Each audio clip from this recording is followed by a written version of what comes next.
Welcome to Laid Back Law with your favorite lawyers from around the interwebs, discussing the most pressing of topics every Friday at noon Eastern Time.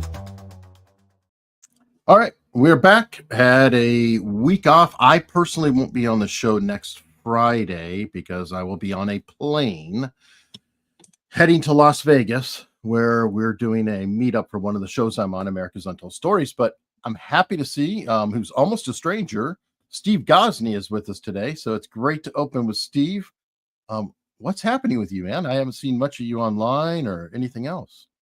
Right. Well, I've been working tremendously hard at becoming a great civil trial lawyer, and doing a lot of work in the transportation defense industries. So that means when you have plaintiffs firms, somebody knocks a truck knocks a mirror off of a car, and then the people have brain injuries. It's just because of the scratch to their bumper, they sue. And then, of course, we have to defend the trucking companies or the transportation companies. And so that's pretty much what I've been doing is civil litigation, defending transportation companies against vexatious lawsuits, and trying to keep the costs down for the consumers and who use Amazon or whatever else, right?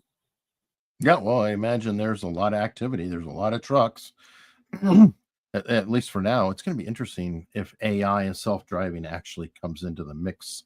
Well, actually, on one of my, I just did a stream with a company called Kodiak AI, and Kodiak AI has trucks currently operating autonomously in West Texas. And I did an interview with the Kodiak AI, and actually I presented a presentation out in Arizona on technology on the road and in the courtroom. And I was the in-courtroom guy. And Mr. Ed Anglin with Kodiak AI was the on-the-road guy. And there's a video on it. And I did a whole interview with Ed about the state of technology of autonomous trucking. It's a fascinating area. So it's interesting. A lot of people that watch YouTube are truckers who put this thing on or listen to it as they drive. And I listen to videos more than I watch them myself. Right. Yeah. So that's pretty cool. But yeah, YouTube has become one of the biggest podcast generators out there. I mean, in terms of people listening to Joe Rogan on YouTube, listening to different shows on YouTube. So it absolutely is huge. One thing I'm curious about with the autonomous trucking is, how does it resolve in the city? Are we going to have pilots, kind of like river boats have pilots, who actually have to park or guide the vessel into the place? Like, are we going to go fully autonomous? Anyway, that's a whole separate subject. No. Well, I'll just address that real quick. I mean, Waymo, when I was out in Phoenix, I took a Waymo taxi cab driver and there was no driver. So I was taxied from my hotel to the restaurant and back, in a taxi without a driver. It was a Jaguar that's got LiDAR and visions. So it is here in taxi cab service. They're now currently testing that and looking to implement it in Miami also. And I'll tell you, if they can pull it off in Miami, they can pull it off anywhere. Now, I had an interesting interview with some friends of mine I met out in Phoenix from Usher Transportation, which does hazardous material loads. That's like fuel, acid, uranium, all kinds of crazy stuff. And that is those big trucks that transport hazardous loads or unusual loads. Those will be the last one that will be autonomatized. So the passenger car is on the road in Phoenix right now, completely autonomous. As far as trucking, it's a harder feat and a lot more. There's a lot more issues, but it is currently now out in West Texas that Kodiak AI is doing. Those trucks are completely autonomous, but it's a private property on road. They're looking to put the autonomous trucks on large, long land routes, I think from Texas to Atlanta. Well, Texas is a great place because I don't know if you've ever driven through Texas, but it's like I crossed from Atlanta to Tucson, and 3 days of the trip was in Texas. Practically. Right. There's some extremely open roads that maybe I might have pushed the speed limit a tiny bit. Statute of limitations I'm going to call into effect, but people out there, if you're driving 85, 90, you're getting people blowing your doors off, zooming by. So it's so open, so spacious, and so many tumbleweeds and deadness. I could see where that would be a possibly good spot to start that kind of thing, because nobody wants to drive there anyway. Right. Well, that's what the Kodiak AI people are saying, is that some of these drives that are extremely taxing, truck drivers have families and they want to be at home, and there's so there's certain routes and deliveries. Like, one of the things that the trucks don't do is link them up to the bays, where they back the trucks into the bays. They go from point A to point B and then stop, and then the driver hops in and maneuvers the truck into the bay. But these long haul kind of trucking routes that are very taxing on drivers for fatigue and stuff, those are the ones that are being targeted by the autonomous companies currently. But it's an interesting topic, and I've been covering a lot of these trucking autonomous driving topics on my channel, actually. So thank you for asking. It's kind of time. You didn't even know that, did you?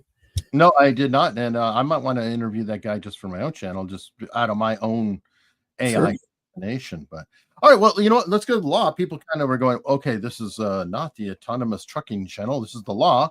So we're going to open with this video, which I will play without sound. This is a lady, and the theme of this, I think, is, I guess, lawyers can't always choose their clients.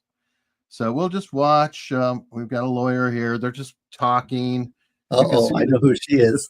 Person next to the lawyer, look, with little bit crazy eyes, and she's not happy. Hey, look at the lawyer. What are you gonna do? What do you want from me? I might get this guy. So I'm gonna open this with what do you do when you can't choose your client? Because I'm assuming that lawyer probably didn't say, hey, line me up. Oh, yeah, I want to defend Taylor Shabusiness. She's just, great for my mental health. Well, Nate the lawyer, man, welcome. Yeah, maybe I'll let you take the ball and run with it and spike it on this one, because you know the answer to this one. Well, I hate, because with all legal stuff, it all depends. It all depends if we just started the litigation. It all depends on how far we in, and whether the judge is going to allow us to leave this. So this isn't like the second time she's beat this guy up. This is like no, new lawyer. A new lawyer. She spreads the wealth. Yeah. So Suitcase Sarah changes out her lawyers, but she doesn't beat them up.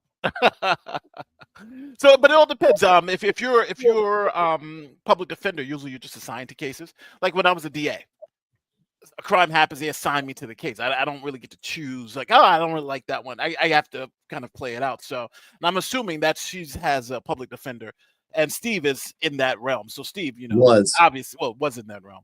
So, and I'm assuming that's the way it is for you guys too, right? You're sure. You're working, right?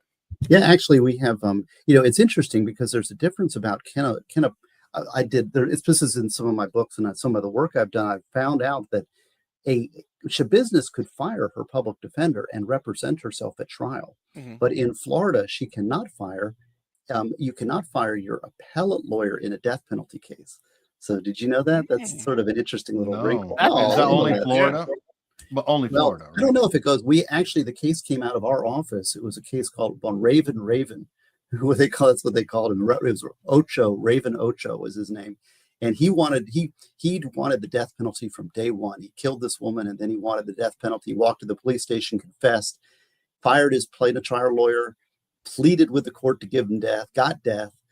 Then, of course, he didn't want us appellate lawyers representing him. So my buddy George Burton was representing him, and he tried to fire our appellate lawyer. And the issue was, in a death case, can the client fire the lawyer? And the answer is no. We represented Ocho in appeal on the death case over his objection. So how do you like that? Well, how did you like that? How did you like that? Because I'm kind of going, there were many people out there, I think, on death row who would love to have your energy and time spent on them. First off, I would say, if this person was doing take themselves out by committing a crime, I wish they just reversed the order. That probably would have made the world a better place. But I mean, if this guy didn't want, any kind of help or anything else, then, God bless. Well, it's interesting. There are also people who are charged with first-degree murder who demand death penalty, a death penalty trial, that want a death penalty trial because there's mandatory Florida Supreme Court review. And I would say, maybe the best lawyers, if you know you're guilty, or there's evidentiary problems, the district courts are much more likely to PCA or rubber stamp convictions, and then there's no remedy beyond that. If you have legitimate, strong legal issues, and you really don't, most of them don't have a strong opinion, death and life in prison without parole is pretty much the same thing. Either way, you come out of the prison in a box, right? So they demand the death penalty. They want the death penalty because they get higher scrutiny on their case, both at the trial level and at the appellate level. So that's sort of another interesting wrinkle. We find that about 15% of clients who are first-degree murder clients are death qualified, are volunteers. So in fact, that correlates. It's interesting because that correlates with juror opinions, who jurors feel that the life in prison without parole is a greater penalty than the death penalty, to the tune of about 15%.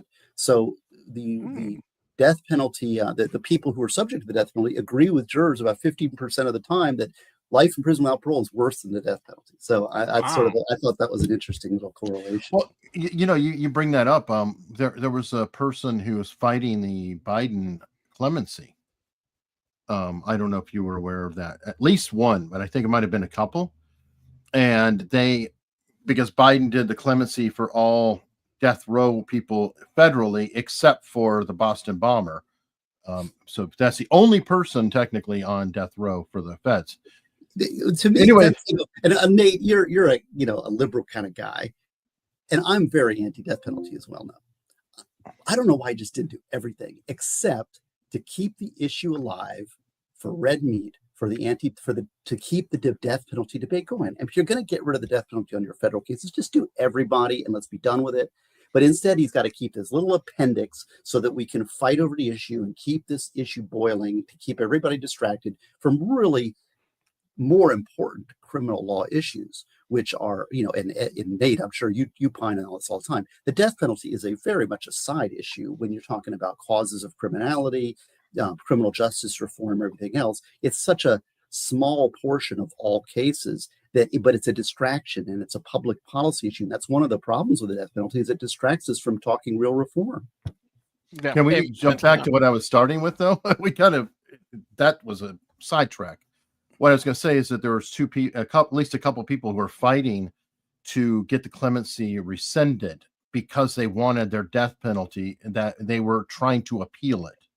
And according to them, that gave them it took away all recourse because the clemency was gone. Now they're just in prison for life, and they were all out of appeals. Right. Well, that's what we're kind of talking about. It's interesting. A lot of factors. People don't really realize how complex these things can get when it gets into the meat and potatoes of an individual case. All right. Well, okay. So Taylor Shabusiness, though, it's a good callback. A lot of people in the chat brought it up too. Jeff of Legal Vices covered her trial thoroughly, and it was well known for that. And he used to love just to say "shabusiness." Business. Yeah. Oh yeah. Well, and I wish he was here, today to see this, because I could just imagine a special edition of Vices on Shabusiness. More Shabusiness. The tweet I saw was Taylor Shabusiness gonna Shabusiness. Anyway, it's perfect. All right. Well, I wanted to talk to you guys about this particular case, and it's more about the circumstances of how you doing? Her being picked up. Now, okay, what I'm going to be talking about now is there is a case in Illinois. I believe it's a Chicago suburb. It's called Downers Grove. I'm not familiar with the Chicago area, but I think it's a Chicago suburb. Anyway, this teacher was inappropriate with a student. I have to be very careful about my terms with you, but we'll just say she was inappropriate with the student, or is being accused of that. And what I wanted to share and discuss is something that confuses me as the non-lawyer. It just doesn't quite feel right. And it's this. This is Hey, how you doing? Hi. Officer Gosney with pulled Dani Ahn over. Direct. Do you have your license on you? She's pulled over by the police here. She's with her husband in the car, and you know they're identifying her and whatever. Can I? Yeah, I'm gonna explain. I'm sure you're confused. I'll explain everything to you. You're Christina? Yes. Okay, Christina, do me a favor. Can you step out of the car for me? I know you're confused. I'll explain everything to you. You don't have anything on you? You can just grab whatever you need. Whatever I need. Yeah, whatever you need. Like your phone, your purse, go ahead and grab it. Is she going somewhere? Or? Yeah, we're gonna explain everything to you guys. Go ahead and grab it. We're not going anywhere right now. Of course. He shouldn't let her grab something. That's not safe. Well, actually, but that's. I think this is all cop talk for. We're going to arrest you, but we're not telling you we're going to arrest you. I know that, but So, when yeah. you're doing this as a matter of police safety, he should not let her go back to the car. She'd have a gun underneath that bench. Oh yeah, definitely. But I think, and this is where it comes to sometimes the trickery is that obviously you need a reason to maybe search the car, because especially if the other person is licensed in some states, you can't just search the car unless you have probable cause to search the car. But there's the search in furtherance of an arrest. So if you're arresting somebody and they're the only person with the car, you can't inventory the car because you arrested them for safety reasons. So I'm assuming this, since there's two people in this car, he's telling her to take all her stuff. So when they arrest her, now we're searching the stuff that she has, and I get that, but that's a problem, because now the officers are betraying their own officer safety to get a tactical advantage to get into the car, and this is a problem. This is, you oftentimes see that execution on home search warrants. They'll bang down the door to arrest somebody, which is very dangerous, instead of just getting them when they're walking out, walking to work or whatever. They did that in a good example of that is the Waco, Texas guy that when the feds came and raided that compound. David Koresh. They could have gotten Koresh walking to. Oh, he jogged every day. Yeah, he was out jogging. Wanted to get in that compound to get what's in there, and so they made a very dangerous decision to do. And I mean, if we're going to talk officer safety, let's protect our officers. I don't know. It's just a little. No, you're 100% right. You're 100% right. No, it's great side note. All right. I don't understand what's going on here. I get it. Yeah. You can go grab your things. Can he come with me? Yes. You stay there for right now, sir. Just stay there. But yes, you can. But come on back here. Should I shut the car off? Oh yeah. Go ahead. Goes off. Okay. Let's right back over here. So we do have an investigation going on. We have to talk to you about it at the police department. Okay. So we're gonna explain everything to you there. It's not my investigation. I don't know the full details. We do have to bring you there, though. Okay. So I do have to put you in handcuffs and bring you to the police department. Just a demonstration. Handcuffs? Yes, unfortunately, yes. I'm willing to go with you. I get it. Yeah, unfortunately, we have to do it that way. So do me a favor. We just take this off. Can I ask you what? Of course. Yeah. It's not, like I said, it's not my investigation. Obviously, we're here for a reason. So go ahead and turn around for me. All right. This gets to the point of what I wanted to ask, because I understand that this may be legal, but it doesn't feel right to me. Like, why not? She is being detained. Well, let me explain. She's being detained. She's not being arrested. Why do you have to handcuff her to take her in when she even just said, yeah, I'm willing to go? All this. It's like either arrest her or don't arrest her. But I don't like this. It feels gross to me that, we're just going to just handcuff you because we just want to talk to you. We just want to investigate you. It's like, no, you're either being arrested or you're not arrested. She's being arrested at the station. This feels like a copy little setup to see if she's chatting away in the car and they can get more information. It just doesn't feel right. So tell me where I'm completely off base. Well, actually, I had a case before the Florida Supreme Court on this very topic, and I will say the great Justice Labarga agrees with me. and continues to fight this issue on what is an arrest for the purposes of speedy trial. And I had a case where people were handcuffed, taken to the station, interrogated for 8 hours in a room. And then after that was done, they took the handcuffs off. They said, okay, you're free to go. And so Florida Supreme Court said that was not an arrest for purposes of speedy trial. The only thing that arrests, according to Florida, for speedy trial purposes is if you actually are mugshocked and booked and formally arrested as the cops, which to me is complete garbage. There is something called de facto arrest. And I think once the handcuffs go on like that, you are de facto under arrest by the police. Now, I know there's an interim piece there called investigatory stop and officer safety, but I'll let the others talk. Yeah, from what you've shown, there's still a lot of open questions I have. Number one, if so when you are in a situation like that where you pull someone over and there could be an investigatory hold or there could be a warrant from the DT. So she could have, let's say, a warrant for her arrest, and it pops up, and then the detectives will say, hey, that's the person we want to talk to. And that's why you arrest the person. So you're like, okay, that's the person we want. And he kept saying, the detective, I don't really know the reason, but we have to put handcuffs on you and take you in. So I'm not sure if this is an arrest or a detainment, but it seems to me that this is an arrest for something that we just don't know. And to be fair, they don't have to tell you the reason why if they're legal. Now, let's say if that arrest is wrong, then I know in like New York, you have civil penalties. Like you literally get paid for false arrest. There's civil penalties for that. So again, I just don't know enough about this case to know why the detectives even wanted to. Well, if it's an arrest, where's the Miranda? You don't need Miranda to make an arrest. Yeah. If I matter of fact, 99% of the arrests that are made, people aren't given Miranda. Right. Somebody help me with that. Yeah, because Miranda's only necessary if I want to interrogate you. The way that the law is, at least in Florida, there's 3 levels under a case called Popple, and that is consensual encounter, which we don't have here. She's not consenting, obviously, and there's investigatory stop, which is what we're probably talking about here. And in that case, the officer can search you for safety purposes, handcuff you, etc., to detain you for the purposes of the criminal investigation. And then there's the third, which is formal arrest.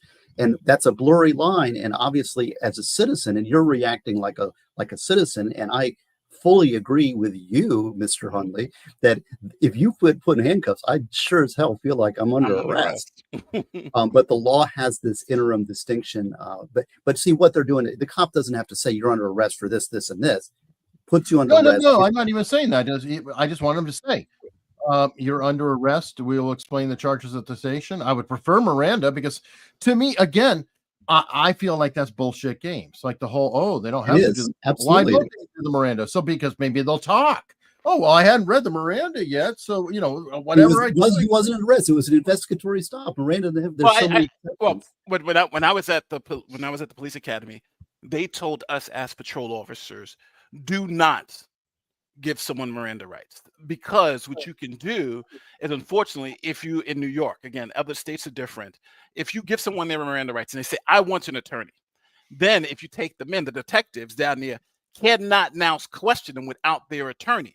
So if I now give you Miranda and I say, yeah, they asked for an attorney, then that kills questions. So they tell us, it kills their rights. We don't want them to have rights, Nate. Well, you only have. Well, you're right. We want to limit their rights as much as possible. You're 1,000% correct. But every cop will tell you that's exactly how it's done. But the other flavor of that is adding what Nate's saying. And I just want to let me close this by saying, and then when you get to, so we don't read you your rights because we don't have to, and people don't understand Miranda rights are specifically for in custody interrogation. That's to protect you from that.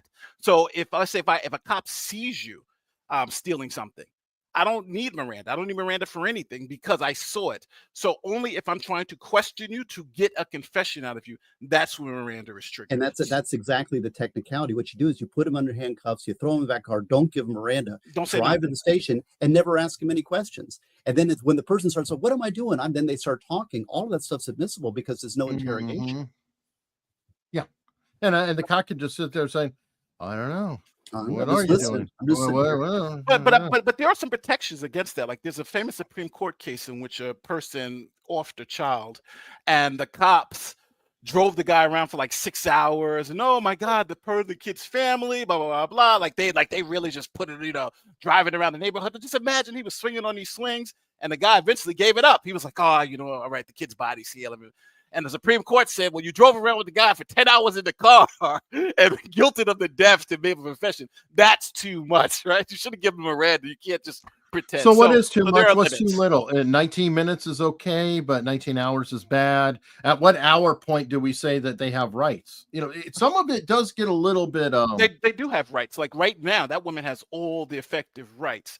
And if she keeps her mouth shut, all her rights will be protected. It's that if the cops, it's the cops who cannot question her. So the cop can't say, "Did you commit this crime?" If they do, they would have to give you Miranda for that to be used in court. Right, but they know exactly what they're doing. When they've got somebody who's confused, why am I here? What and they're going to blurt something out. I didn't mean to take that bike, or no, that bike was laying there, or whatever it is. I mean, I'm just saying it just. I think it's a public service to point out, just shut up if a cop ever wants to do anything with you, in my opinion. Correct me if I'm wrong. We all say that, right? I think every lawyer on this panel will say, if you're arrested, don't say nothing until you can speak to an attorney. Not just arrested, detained. I mean, that's what I'm pointing out. It's like, we just got to take you in. Well, there's no hard and fast rule. I think it's all contextualized. I think sometimes it makes sense, sometimes it doesn't. I have two rules. One, don't talk to the cops. Two, don't call me. Okay. Well, don't talk to Joe. Don't talk to me or the cops. I'm not the guy you want. By the way, Ron, I see you snuck in. You were sharing something out earlier. Have you hung out your own shingle? I have. I have. Call Ron. Congratulations. Yeah, congrats. My third rule is call Ron.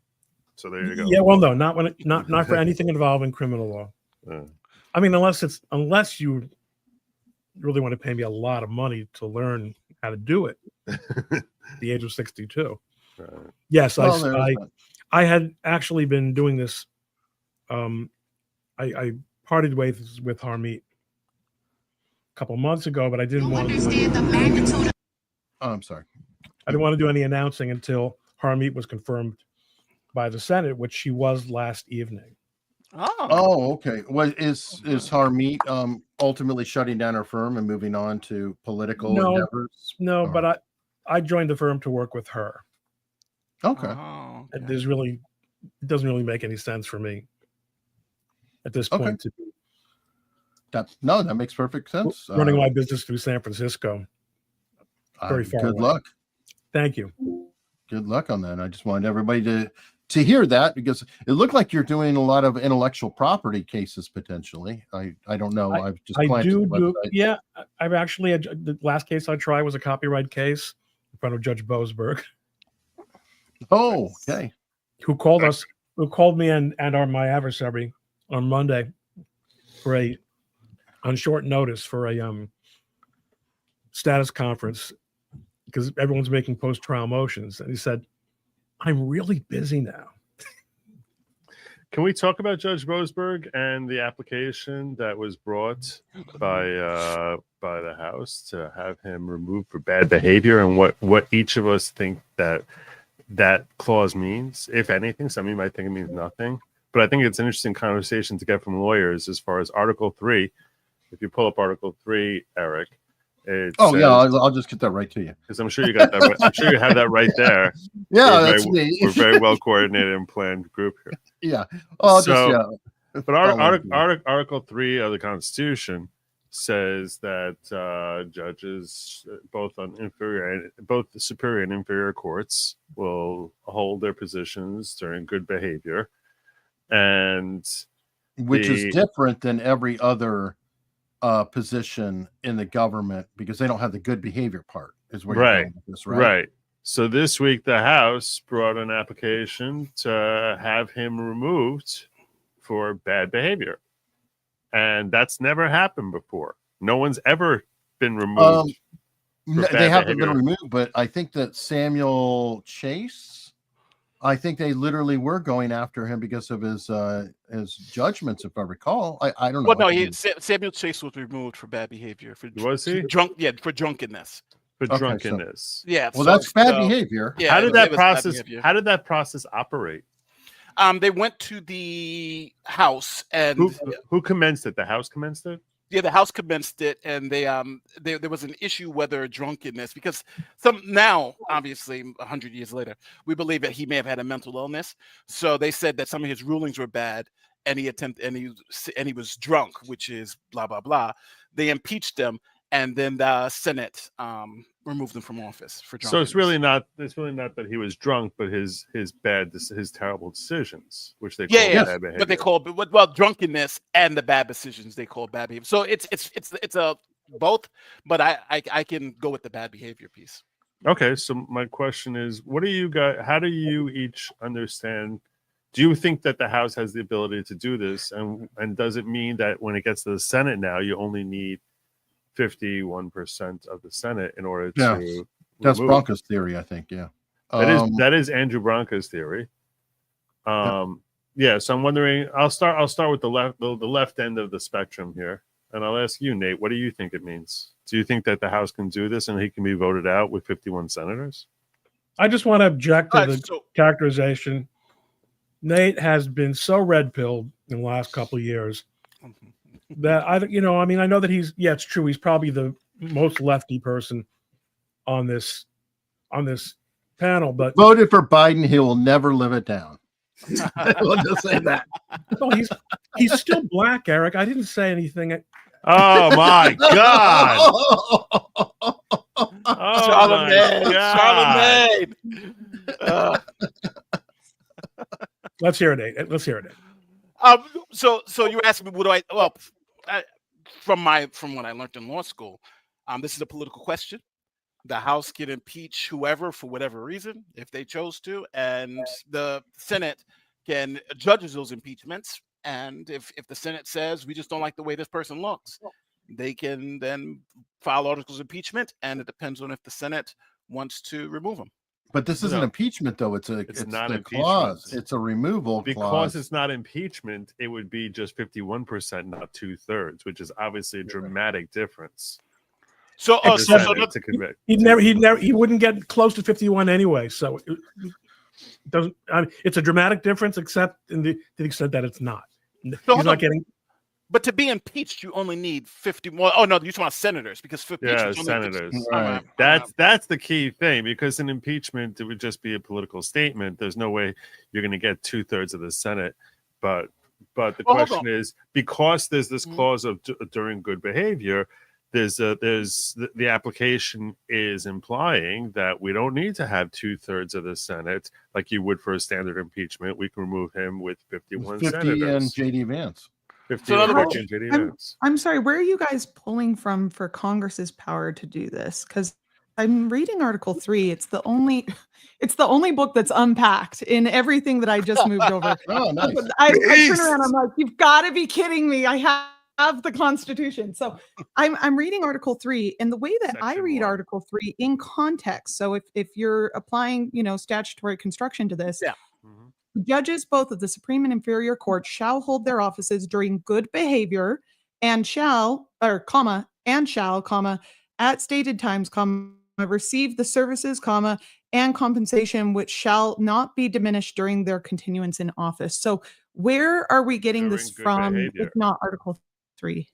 Right. So it's just the implication is because Congress gives them compensation, ergo they have. It's just that people trying to understand what during good behavior means, and the thought is that during good behavior is implicitly is easier to remove them than a standard impeachment process. I think that's I could what see it is. that from the Supreme Court. Based on Article 3, I'm just missing where it comes from Congress, that Congress has the power to do that. Well, I mean, Andrew Branca had a really interesting theory on this removal. And his theory was a removal would be the exact opposite of an appointment, which means that the proper procedure would be that the president would nominate someone for removal, and then that would be confirmed by 51 senators.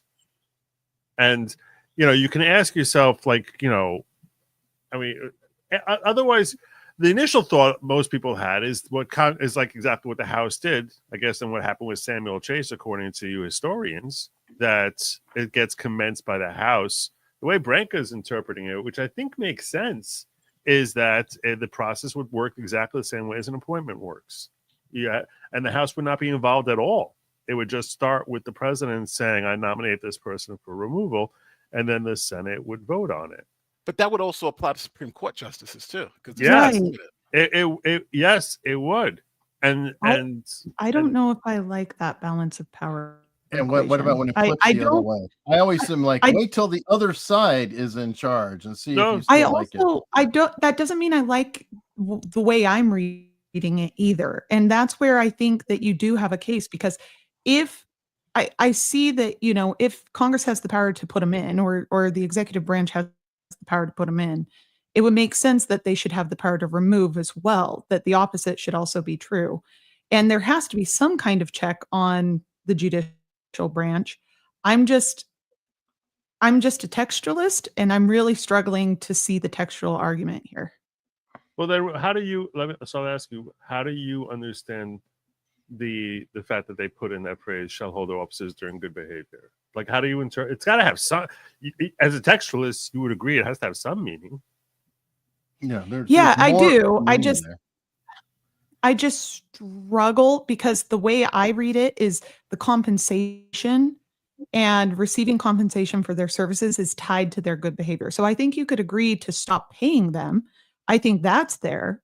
But firing them outright, I'm not sure if they have the authority or the power to remove that authority from the judiciary. Danny, I don't see how you can skip over. I don't see how you can skip over the clause, right? During good behavior, and shall receive the compensation, which will not be diminished. Right. So during their good behavior, they get paid, right? Well, which I think makes this sense. goes to I think this goes to what Barnes has been talking about, which is eliminating districts, and the fact that you could eliminate districts, but you can't fire the judge. The judges are appointed for life. You have to continue to pay them no matter what, unless it's a behavior. So I think that's why that financial part is put in there. Just from what I'm understanding. And I think nothing's stopping you from sending Judge Boasberg to the district of Montana. Well, you could shut down his district right now. Well, district control seems to be in the control of the Chief Justice, right? He's the one who it's under Congress. They can fund it or not. Well, okay. I'm just worried this is a really slippery slope. Yeah, sir, go ahead. No, let's, before we get into the political ramifications, when it says there shall hold their offices during good behavior, that clause standing by itself doesn't seem to be true. I understand that the rest of the sentence goes and shall get pet compensation, but that and breaks it up from the whole compensatory I agree part. with Joe here. Yeah. And therefore, I could see that argument. And therefore, to me, it's like, if you're going to hold your office, you have to be in what's considered in good behavior. Now, that would lead to the question as well: who has the power to remove you for failing to abide by that? What is good and that's behavior? what I mean. Define good behavior. That's my concern: is where's that power lie, Joe? We can all agree that if it's too low a threshold, this will easily be politicized. That Clarence Thomas will be removed the second there's a Democratic judge in there and 51 senators, assuming that that's the process. Yeah, we can all agree that there's a concern of it being too easily politicized. If in fact, if the standard threshold is not high enough, that doesn't mean that the Constitution doesn't allow for that. That doesn't change. That doesn't change the words. Yeah, I mean, we forget just how much more stake the founders put in the legislative branch than the way government works now.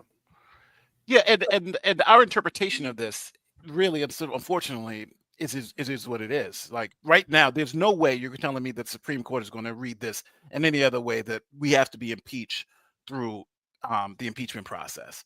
And you can theorize, but when it gets to the Supreme Court, you really think they're going to say, "Oh, you can remove us with a 51"? They're going to say, "No, absolutely not. We need to be impeached like everybody else." I think you're correct that their own survival instinct Exactly. and fear of being removed will basically have them saying, "Look, if we do this, then in that case, Sotomayor and Kagan and Jackson are going to be removed." That's my issue. Is next week. What is bad behavior? Define bad. It's very behavior. poorly drafted. Well, that's the second issue. So the first issue is can they be removed? The second issue is who can remove them, and then what's the process, right? Part A to that question. And then the third question is well, what does bad behavior mean, which is the catalyst of removal? So there's three separate questions here. My question is on the who has the power, and the power question, right? Which I think, and Joe, I know that you may disagree with this, but I do think that the compensation element does have an aspect there. If you have no payment, no compensation, you have no job. I think you automatically lose your authority, and compensation comes from the legislative branch. So that would imply that the legislative branch would have the power to remove, but it's a very strong implication. That's all I'm saying. I wish it was better drafted. I wish it was more spelled out. I have a very different and a take on this that I don't hear out there, and I think it's something that needs to be talked about, and that is Chief Justice Roberts is an institutionalist, and he is defending the courts, and he is defending what I would say is the indefensible, basically political judges making political decisions, governing across nationwide injunctions against the executive branch, basically taking over executive power. Now, my solution is what Danny's question is really good, is who has the power? And we're speculating with the legislature. But you know who does, I think, have the power? The U.S. Supreme Court. And the 100%. U.S. Supreme Court needs to discipline its own attorneys. The U.S. Supreme Court, if Roberts really wanted to defend the institution of the court, he should remove these judges who are acting extra constitutionally for bad behavior.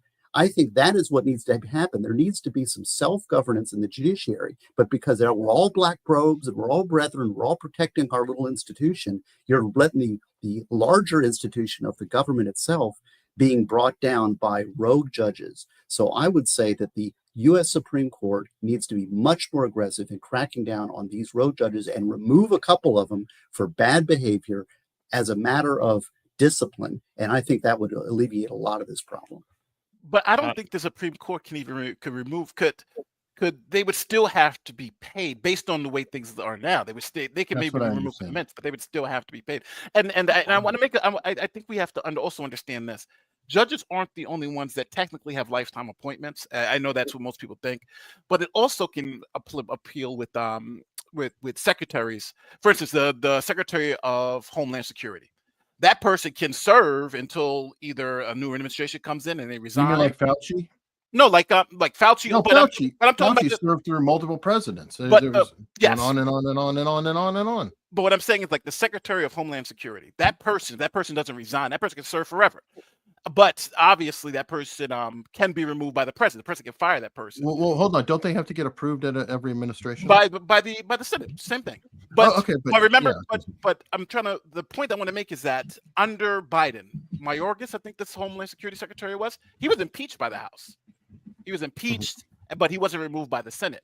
So even in that case, where you have an official that can be removed by the president, then even that the Senate and House has to impeach him. So we'd essentially be saying for executive officials like the Secretary of Homeland Security, they have to be impeached, but then judges can be removed by this 51% vote. I think the judges have maybe a stronger argument to having their jobs protected through impeachment versus, let's say, the Secretary of Homeland Security.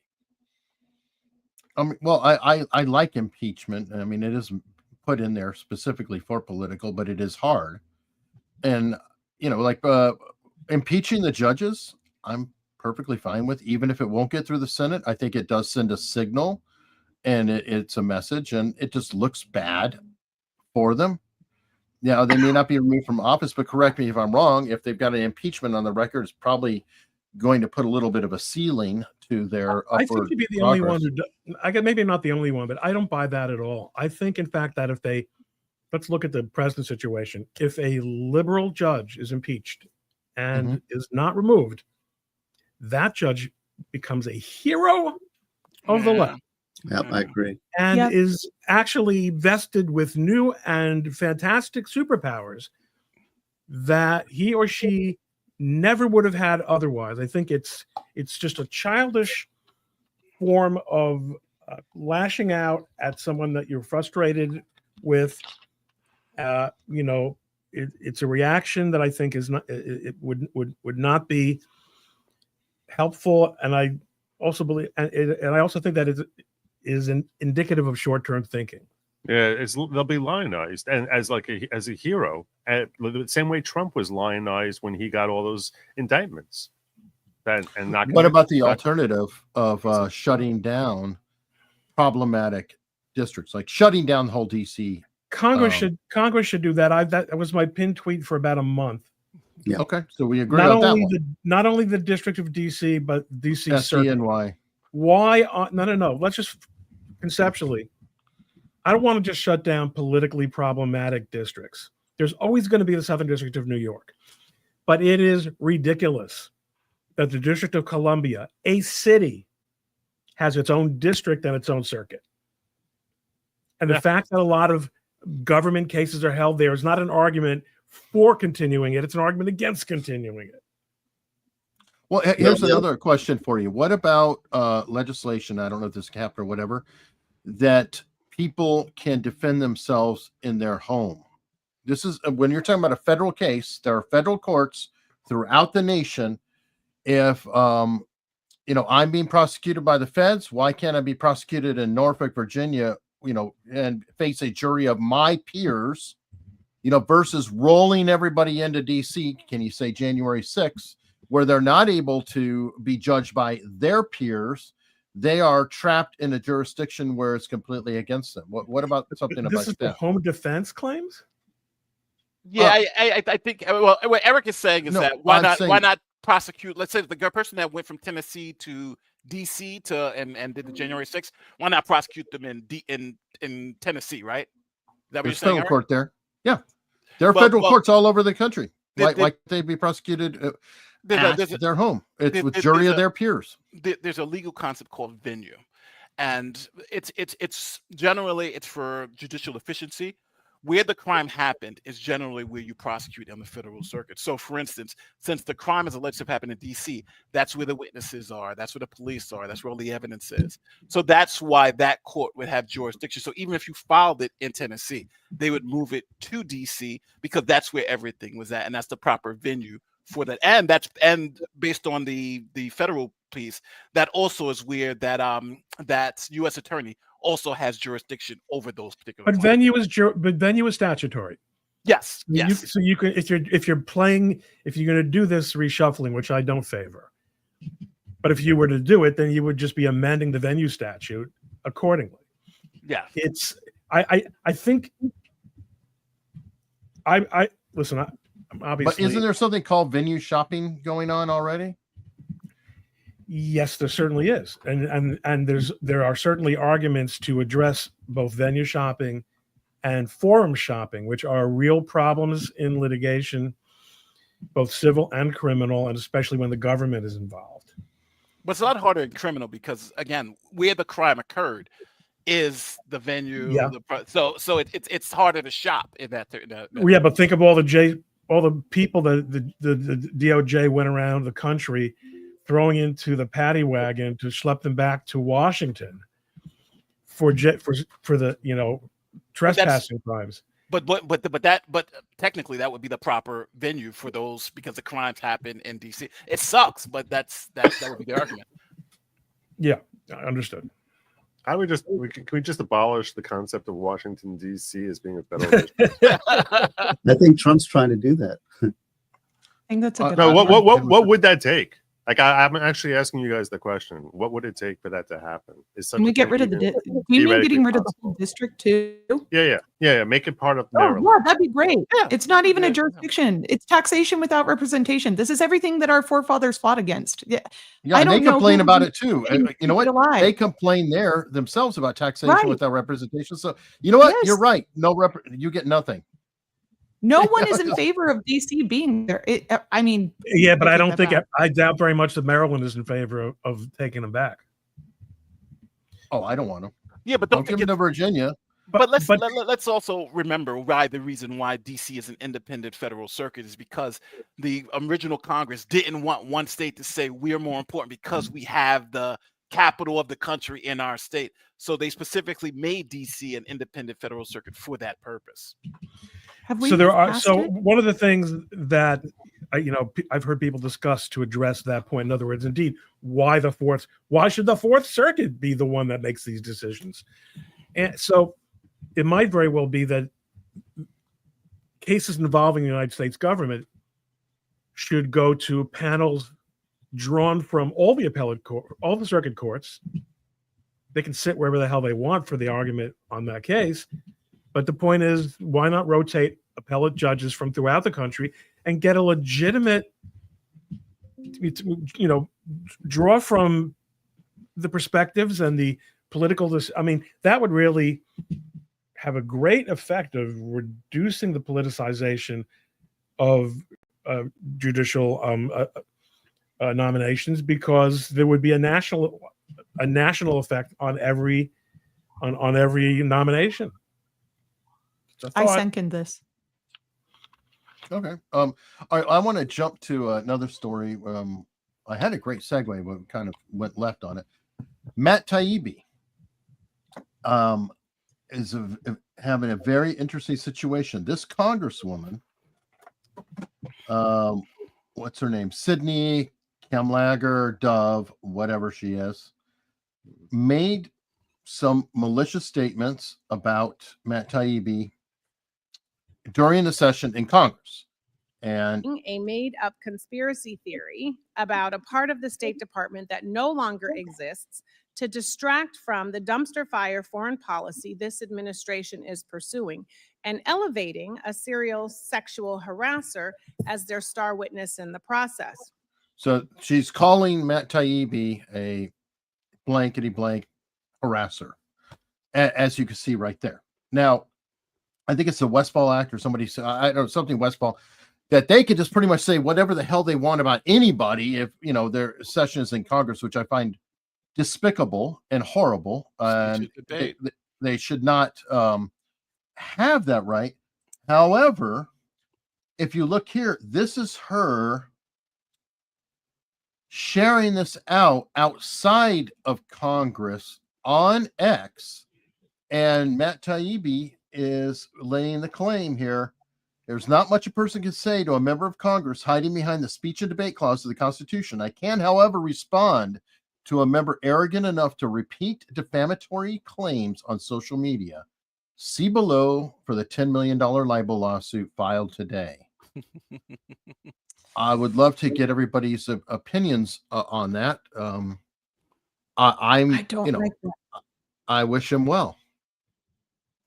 I don't like it. I'm sorry. I don't. I think that's a really, really slip slope. Do you guys remember how many people tried to bring defamation claims against Trump during his first go around, because everybody thought they were being defamed by Trump? And what was his catch-all? He got those protections. And with the internet the way that it is, if she wants to make an ass of herself, she can do that, and then she'll get censured. We have a process to deal with this. I'm going to push back. I don't think so. I don't think it's right for congressional members on a congressional record smearing a citizen directly with no cost, no recourse. They can just say whatever the hell they want about anything and put it in the congressional record, which does feel like a very strong public record. But Eric, you're actually talking about a context in which the vast majority of people assume everything being said is a lie. What do you mean? They're in Congress. Oh, okay. Yeah, fun joke. It's still speaking on the floor of the House of Representatives, presumptively lying. Well, can I They do for a echo living. what Ron is saying and give a little historical context? And that is, the whole idea of free speech goes way back to the English Parliament, and basically members of Parliament would speak, and they asserted the right to speak freely within the House of Parliament. And there is based on that, the historical context of where speech is allowed to be free is in the debating halls of the Parliament. Now, bringing that forward, the U.S. Supreme Court has interpreted that and has assigned what I would consider kind of a ranking of value to various levels of speech. On the top of that is political speech in the halls of Congress and within our politicians debating political issues. Ranked below that might be commercial speech, the right to advertise and that sort of thing. And then below that would be, say, obscenity. So, there is a tiering of what is the type of speech that the society allows and protects. The least protections would go to obscenity. And in fact, you can criminally punish certain speech, such as threats, conspiracies, and that sort of thing. So there's actually room to criminalize what is speech. But there is a tiering, and on the top of that pyramid is our politicians speaking on the floor in Congress about public issues. So we have to look at it. I know that people like to be free speech absolutists, but there are gradations of speech. So I just want to add. I don't personally think of defamation as speech. If I say that you are a convicted fill in the blank, I'm sorry. I've now gone beyond it, and it's like, okay, I can say it, but now I can also pay the consequences. Well, I can be sued by you for making a false statement, correct? Sure, but now in the context of New York Times v. Sullivan, which I believe was wrongly decided, because that was really a civil rights era case, and it put on this whole framework of public figures and actual malice. However, given the fact that it was republished by the senator in a defamatory context on a speech platform outside of the Congress, then I think you have a public figure subject to the actual malice. So if it's knowingly published and false, and that whole rubric, which is kind of clunky, but there it is. So he could sue for defamation based on the X tweet if you consider that framework. But I'm just throwing out the context a little bit. Well, that's what she's being sued for. She's being sued. That's why he's doing it. Yeah. For for sharing it outside of Congress. Sure. And amplifying it too. I can point out. And to be fair, let's think about for a moment why we have a speech and debate clause. The purpose of it is to insulate Congress for the purposes of extending them full license to engage in a thorough discussion without fear of reprisal, so that we can have the healthiest laws, ideally, be enacted by Congress. There's zero benefit. None of those benefits are met when someone retweets that outside of Congress. Now, if someone else were to retweet it, that to me is an interesting legal question, which let's assume that was shared by Aaron Cooper or whatever, that guy from Vox, right? So let's assume he knows it's false. Let's assume he knows it's not true. Because the next question will be, well, could he be sued for defamation for sharing? Well, there's precedent for that, Joe. Bobby Kennedy is being represented by Robert Barnes right now, and the judge came back on and made the statement that anybody who is repeating what that journalist wrote right now could be at risk to be libelous now. Yeah, it's called the repeater rule. That's right. So there is something there. But no, my question is, there seems to be some sort of protection and exoneration or immunity from any sort of criminal or civil penalty for speech that happens in Congress under the speech and debate clause. The question then becomes, so now someone, let's say, says something, now a congressman or congresswoman says something utterly defamatory in Congress. Does that now give a license for someone to clip that and share that if they know it's not true? Or because they're just sharing, this is what happened in Congress. That's squirrely. Yeah, I think it depends if they know it's not true and they've been told that it's not true, and they're or a reckless disregard for the truth. Right, or you can prove that they have an agenda to spread a lie that they know is a lie. Then yeah, I think that's one thing. I just think it's hard to prove. See, now we're going down a very slippery slope, because first we're saying, okay, well, we're not going to protect this woman when she retweets this because there's no benefit for that. Now we're going to start looking at individuals who are not the ones who initially said it. They're just sharing it and asking, is that immunity going to attach to them because they're just sharing news as far as what happened in Congress and weighing in on that? Or are we going to say that, and even if they know it's false, let's assume that this guy Aaron from Vox, who shared that out and then got retweeted by the Congresswoman, let's assume he knows it's false, but he also knows this is what was said in Congress. Should he be held theoretically civilly liable for, I'm saying it's too hard to for prove. clipping it? Let's assume you can prove it. Assume he knows, assuming he's gone on record and said, yeah, I know this guy's never sexually harassed anyone. So now my question, that's you're sort of avoiding the question by saying it's too hard to prove. Okay, well, if you can prove this it, philosophical question. No, I get it. Okay, so what you're saying, I guess it depends on your viewpoint, because what about the victim? What about Matt? Whoever you're talking about who now can't get employment, who can't get this, who has had their name completely smeared by you, knowingly spreading false information. There should be a consequence, in my opinion, if you are manipulating the message to such a degree, and it's provable that you are doing it, you know it, and you know it's causing harm, and your intent is to cause harm, then you did it. Tough shit. You should suffer. There should be consequence, but I don't know. That's just my. I think it depends on the person spreading the defamation. If it's a reporter who's retweeting it and then not including the adage, hey, by the way, we know this is wrong, right?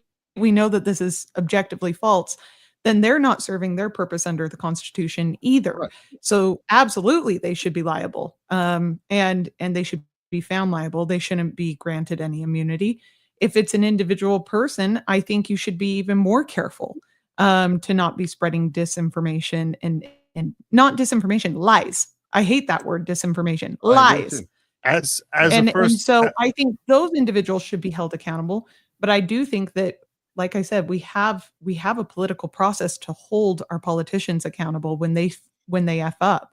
That accountability should lie with not only the Congress, not only the congressional steps and mechanisms to censure them, but also to our media to publish the censorship and say, this is why they were censured. It's because they lied about this individual. This individual did nothing wrong. We have a process here. So to say he has no microphone isn't entirely true. Okay, so as a free speech advocate, would you not say that every human is a reporter? Right now? Yeah. Yes, I think everyone is. So in that case, you're saying if they're a reporter... I don't think everyone is a reporter, because the way in which we apply different rules for publishers versus people speaking in the public forum is very different too. We hold reporters to a much higher standard for a reason. They have more access. We allow them to have more access. It's their literal job to report on the facts. And if they're failing their job, then they're not reporting. What's the standard we hold them That's to? an institution. I'm going to push back and say that all of us are reporters that are sitting in this screen right now. Not okay. We're all sitting here. We can agree we're all reporters sitting here. I'm talking about every person watching this. That you have access to the internet. I'm not a reporter. I'm just what makes someone? At what point do you become a reporter? At what point do you become a reporter? Like I don't know what qualifications there are for someone under the Constitution to be deemed. Sure. So I think that that's an area of the law that we need to clarify right now, Joe. And I don't know if I have an answer for that, except if you're holding yourself out as a reporter, right? And you're trying to apply for a press pass to go to the White House and to report on the facts. If you're taking steps to report on the facts, you are reporting them as factually true. You're saying Matt Taibbi did these things. That's very different than reporting the Congresswoman said he did these things, and upon further investigation, we found that's not true. There's no evidence to back this claim. That's what makes a reporter, someone who's going and who holds themselves out as a reporter with the willingness to actually dig into the research and report on the facts. There's reporters, and then there's opinion columnists, right? What I do is I give my that's an opinion. Right. I give my opinion based on what I know, right? But that's based on the facts that are being reported at the time. So that's why we hold reporters to a higher standard. These are people who should be doing investigative work. And we need to How are demand they more held? of that. In what way are they held to a higher standard? I don't even know. I don't know what that means. Well, They're for really instance, not. like, all right, so there is, well, for instance, like with Fox News, when Tucker Carlson was sued by the Playboy Playmate, they said for Tucker Carlson's show, which had the whole "We Are News," it's an opinion show, and since he had said he's an opinion show and he's not a journalist, then anything he said was held to be an opinion, and he couldn't be sued for defamation in that context. Which was also Maddow, by the way, on the other But side. yes, also Maddow. But if you move in 2 hours earlier to Brett Baer's show, where he's not an opinion journalist, he's actually saying, I'm giving the hard news. I am a journalist. I'm giving you the hard news. Then if he was to say the same thing that Tucker Carlson would have said, he could be held liable for defamation. Right. That's why they make the distinction between our opinion shows and our news shows. I think there are opinion journalists who have been held liable for defamation, though. Right, because what they're doing is Kinda you like have Alex to prove Jones. actual malice in that case, right? Our actual standard for defamation and our standard for evidence is much higher against reporters and journalists who claim to be reporting the facts versus opinion columnist or Joe Schmo over in the corner. Respectfully, I think you're both sidestepping the actual issue, because whether it's a reporter and you want to say that only reporters are held to an actual malice standard, or I think it's everybody. Who's saying that? Yeah, nobody said that. Whatever it is, everybody should. It's just speech versus my mouth saying it, or the press. You know, if I can print it or whatever else, I'm saying it, and it's a freedom of speech versus defamation. Right. Eric, you and everyone in the audience has the actual malice protection if you're talking about a public figure. So I don't really see how any of this plays into the question as to whether or not if we can establish that someone knows it's not true and they share it out, that this is what happened in Congress, and they share it, and this is what happened in Congress, serves you right, you jerk Matt Taibbi. Or it could be serves you right, you jerk Nancy Pelosi. But they know that whatever was said about Nancy Pelosi was untrue, right? So my question is, should that be something that we say because they're sharing something that was said in Congress, so now that makes it something that would insulate them? Or should that not insulate them? That's the I think it question I'm does really insulate them to a degree. But again, it depends on how they use it. Like if they just go, Matt Taibbi's in trouble, look what happened. Even though they know it's not true, they are sharing it, but they're not necessarily giving opinion or veracity to that. Now, if they say, Matt Taibbi did blah, blah, blah, blah, blah, blah, and here's my proof, but I have the knowledge that he didn't do that, that's taking it to another level, in my opinion. So just sharing it outright, saying, sucker, I don't think that you can really say anything there, because you are just saying this just happened.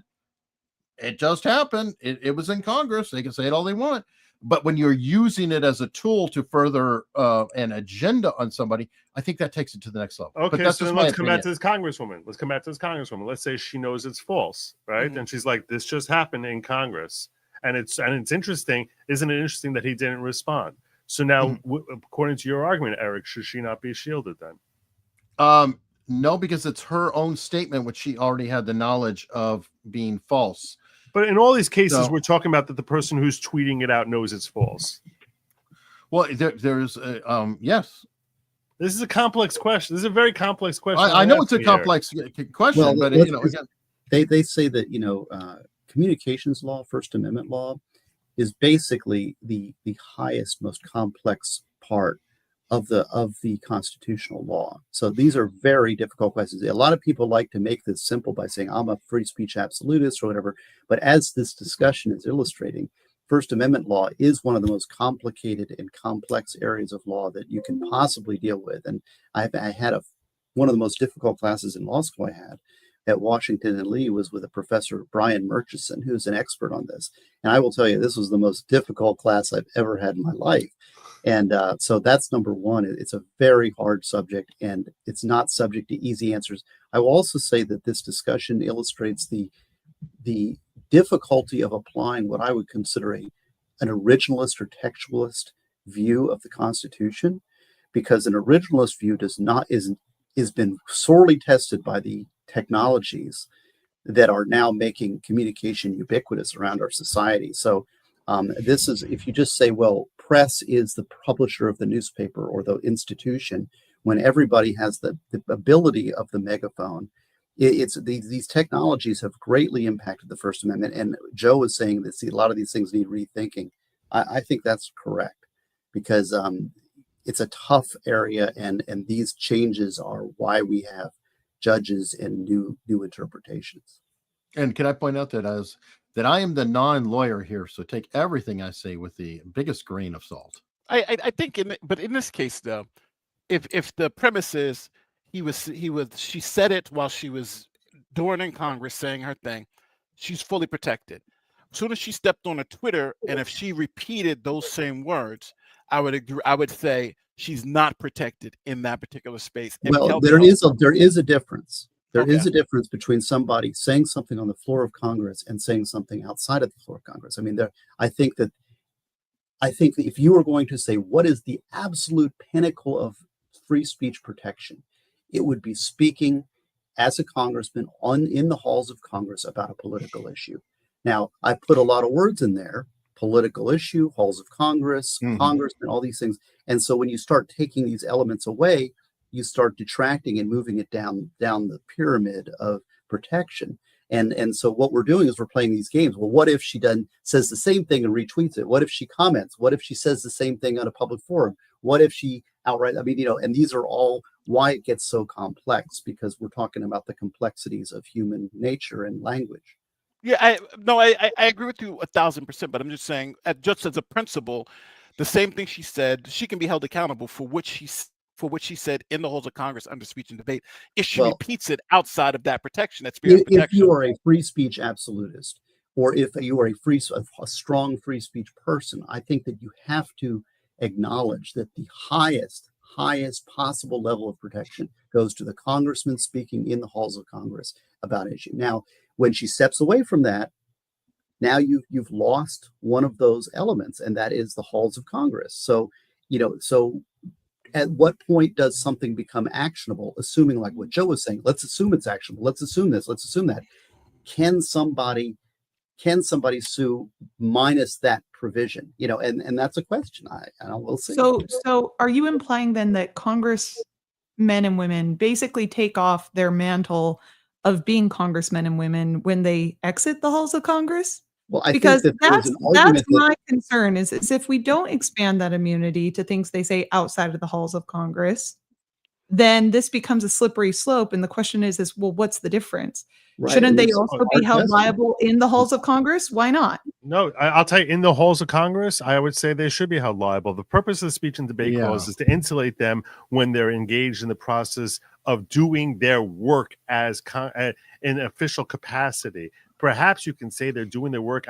Frankly, I think the purpose of speech and debate clause is when something is being debated on the floor of Congress. That's where I would limit that immunity to. You're debating something on the floor of Congress. That's where you can say whatever the hell you want. When you're outside the floor of Congress, I want to have that immunity as limited as possible. I agree, because it's not a license to just say, well, I can do whatever I want. Because that's kind of what it is rules right now. Otherwise, it's rules for thee, not for me. Right. And I you know what, I get, some of the aspect, but outside of it, it's like, no.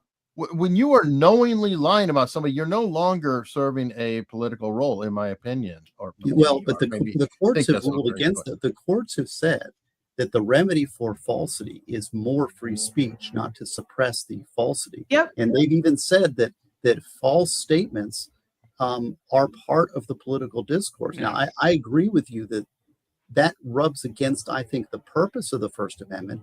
But then you get a debate about, what is truth? And I think there was a famous line about Sam that Harris and Jordan Peterson talked about truth for 2 hours. If anybody wants to lose a couple hours of your life, Sam Harris and maybe Jordan a couple Peterson brain cells, frankly, had an extensive debate on what is truth. And remedy for falsity being more truth is not referring to destroying someone's reputation. That's referring to if you're having an argument about whether there was a moon landing or not. The remedy for falsity is more truth. It's not when someone's not when I don't think that the point of remedy for falsity, because we can punish someone for defamation. So yes, which has to be false. So it's not when your falsity is derogatory about a particular individual. So I respectfully disagree with you on that element of it, Steve. But well, that's the part that I have issues with. Yeah, because if you're knowingly doing this, it just, you know, it's like, oh, just what about the other person's rights? I mean, I do give a damn about victims. Here's the thing, though, you guys. This is where I disagree, because I think I would have agreed with you probably 20 years ago, before social media, before Matt Taibbi had the platform he has, before everybody retweeted and took the side of purported victims or fought these, you know, very, very political debates very publicly. And to your point, Joe, you said, well, what is a reporter? How does that make them any different than anyone else? Well, I don't necessarily disagree with you. I think that the standard and the way that we treat reporters should change. I think that everybody has basically become a reporter at that point. So at which point do we say, no, I'm a victim here. I have no recourse besides this lawsuit, this defamation lawsuit. I just don't buy that. I think you absolutely have recourse. You have a giant platform. You have the ability to counteract what she's saying without losing your entire Amber reputation. Heard was fine and Johnny Depp should have lost. But What you're saying right now, literally, No, would that's completely different, because we're talking about specifically a politician who, in my opinion, never takes off that cloak. They never take off the mantle of being a politician. Okay. They don't have private lives. They're subject to all sorts of defamation against them. Hold on. They are subject to all sorts of defamation against them personally, individually, that affects their reputation, that affects their ability to be re-elected, that changes the mind of the electorate, that makes people hate them passionately, to the degree that we have people firebombing Teslas outside. Okay? So if we're going to hold people to the standard, then I think we need to hold all American citizens to that standard. And that gets messy. And that's why I think our founders, that's why I think the people who put in these standards acknowledge that there needs to be some immunity specifically for these elected politicians, specifically for congressmen, women, and maybe even the president. That's my point, is they do need some protection from the mob. That is their immunity. That is their protection. And individual citizens already have those protections built into the system today. So that's my so when Pelosi smears the Covington kids, who are just citizens, not even anything else, tough shit. You can say whatever you want about any citizen. You can pick on them all day. I mean, you ever hear of punching down? Good God.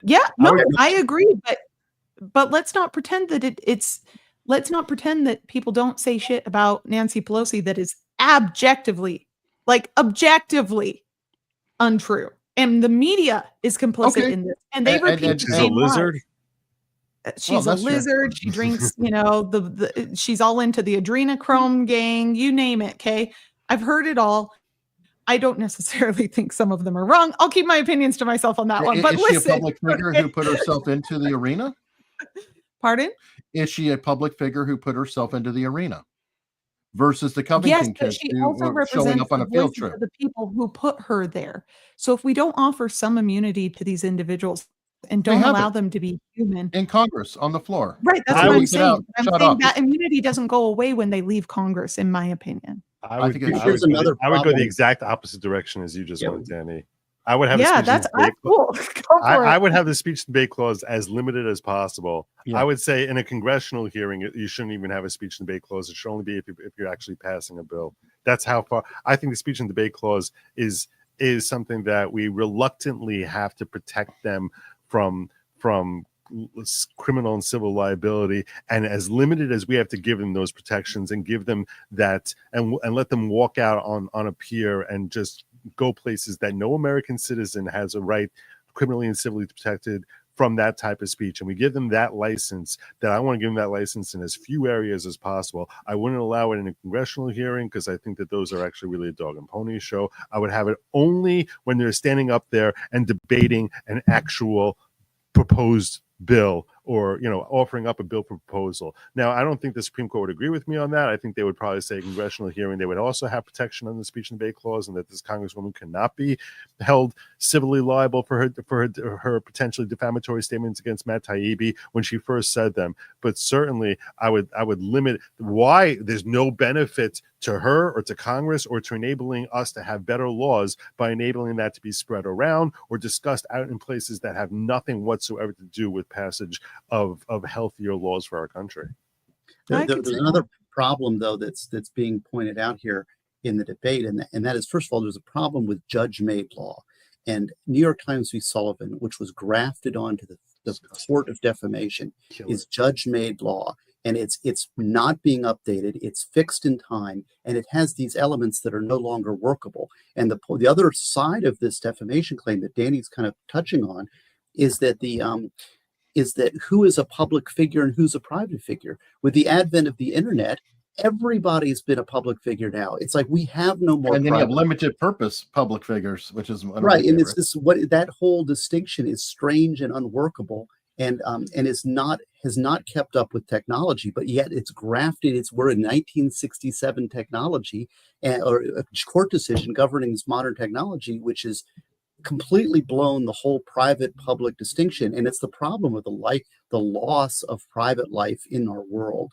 That anybody, and you get these harassment sites that even somebody that desperately wants to be private or have a private life, everything is out there, everything is explored, everything is doxed, and it's a loss. It's a loss to our society, and the defamation law has not kept up.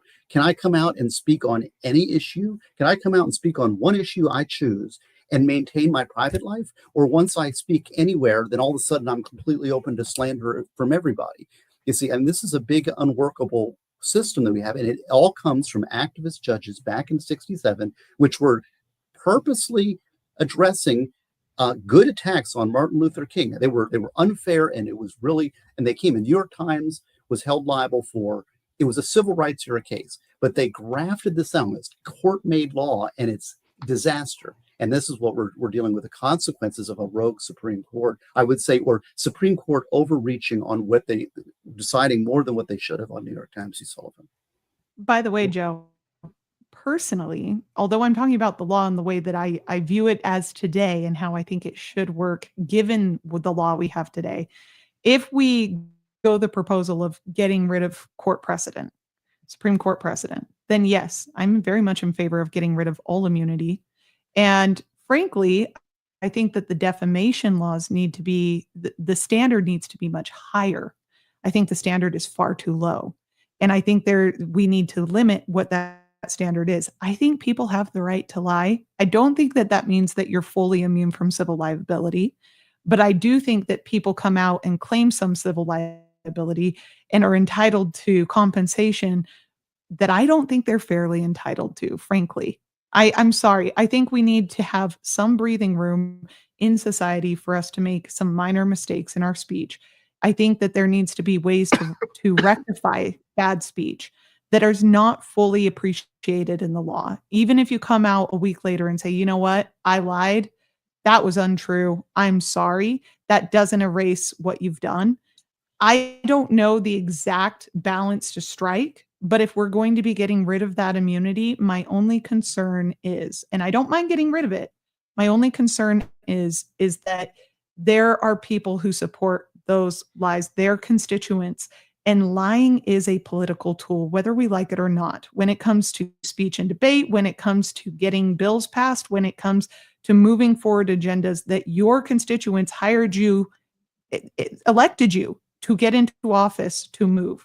So I'm a horrible person. I don't personally believe that you should lie ever. I'm a Christian here. Okay. I don't believe in lying. I think it's wrong. But that being said, that's my own moral compulsion. That's my own moral, perspective, is you shouldn't lie. But Okay, could I see there are real situations where lying is consequences. appropriate and where they should be protected? Yeah, I could see some protections where they'd be necessary. This super chat's really on point, I think, which is the highest stakes of what is going on here. My uncle ended himself due to child allegations. The process is a punishment. For 99 cents, people could get my whole family's personal contact information to harass them. Now, I think that that's the part that we may be overlooking. The consequences of deliberately lying and what it can do to the reputation. There should be some. You kidding? I'm there. I mean, I've experienced this exact thing. Oh yeah, you've had recent experience. Exactly. Yes, and you're suffering it now, and you deserve suffering it now. And so this is what is the can I come on here and talk law? I mean, it's crazy the damage that can be done with the weaponization of the internet and people's lying. It has a tremendous cost on people, a tremendous cost, a personal cost. In fact, it's like I've had friendships affected, and it's like, well, there's always that. Now you have that little doubt. Maybe there's this. Maybe there's some truth. Maybe it's true. Whisper behind your door. Yep. Who knows? This is not a trivial subject. It is a major problem in our society, and I recognize, like Dani was saying about the current state of affairs, is that lies are allowed within the society, and it's kind of like Christianity. We presume that God wants us to choose Him, but that allows us. That makes us so that we have a choice that we don't have. We cannot choose Him, right? So we can sin or we cannot sin, but God's not going to force you one way or the other.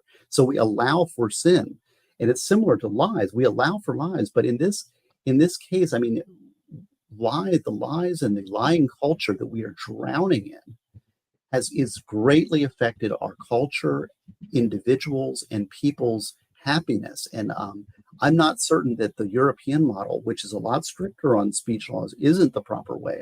I don't know. I mean, it's a very difficult subject, but we do have a First Amendment. Thank God for it.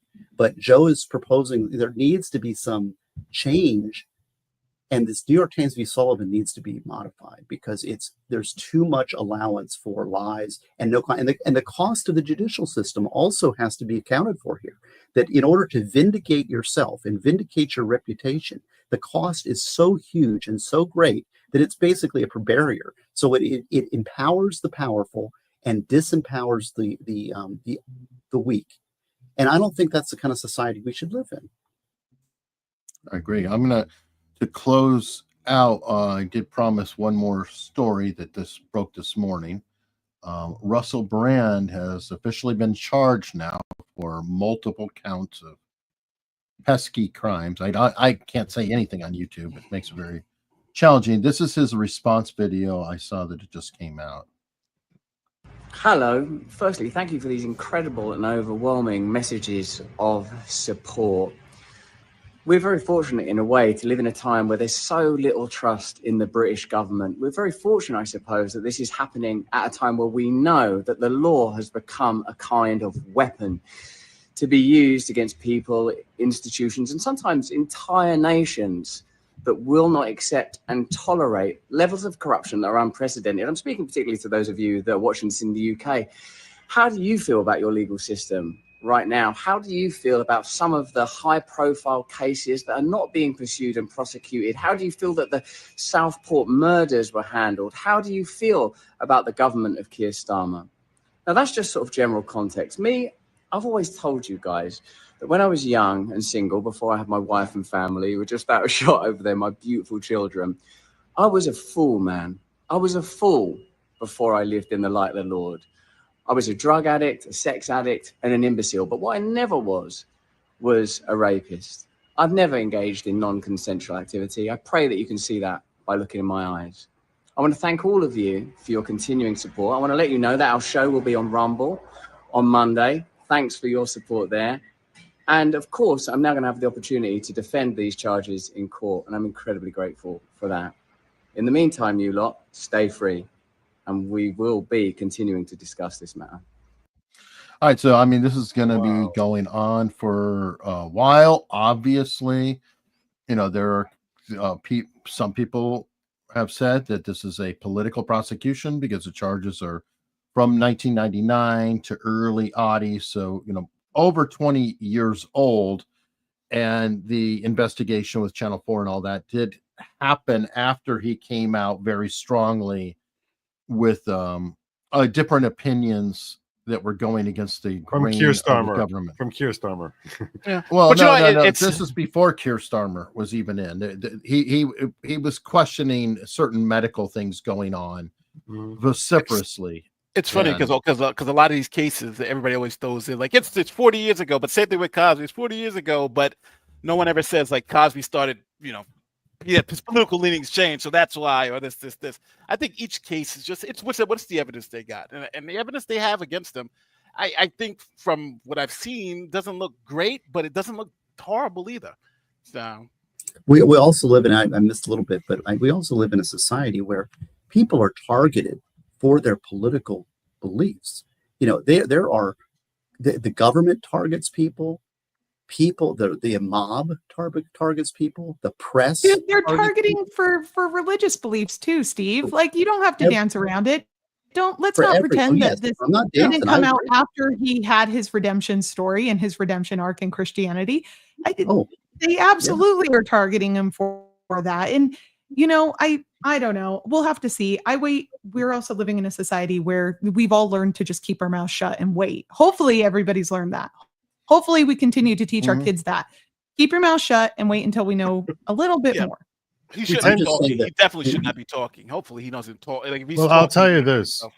That's what I actually think is most interesting is, you know, publicly, in order for his career and to basically have a life after, from his perspective, you know, he hopefully beats these charges. And I have no idea if these charges are complete BS or if they're 100% legitimate.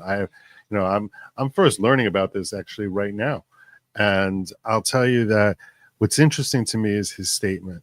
And that is, his statement was so direct, succinct, and he doesn't come across with the way many others have come across when similar allegations have been raised against them, where he's like, you know, I hope you know, I never did. He's admitting his failures. He's like, I've had these problems. I've been, you know, out of drugs and addict, and this and that. But the one thing I think you all know, and I hope you'll believe that the one thing I've never been is this.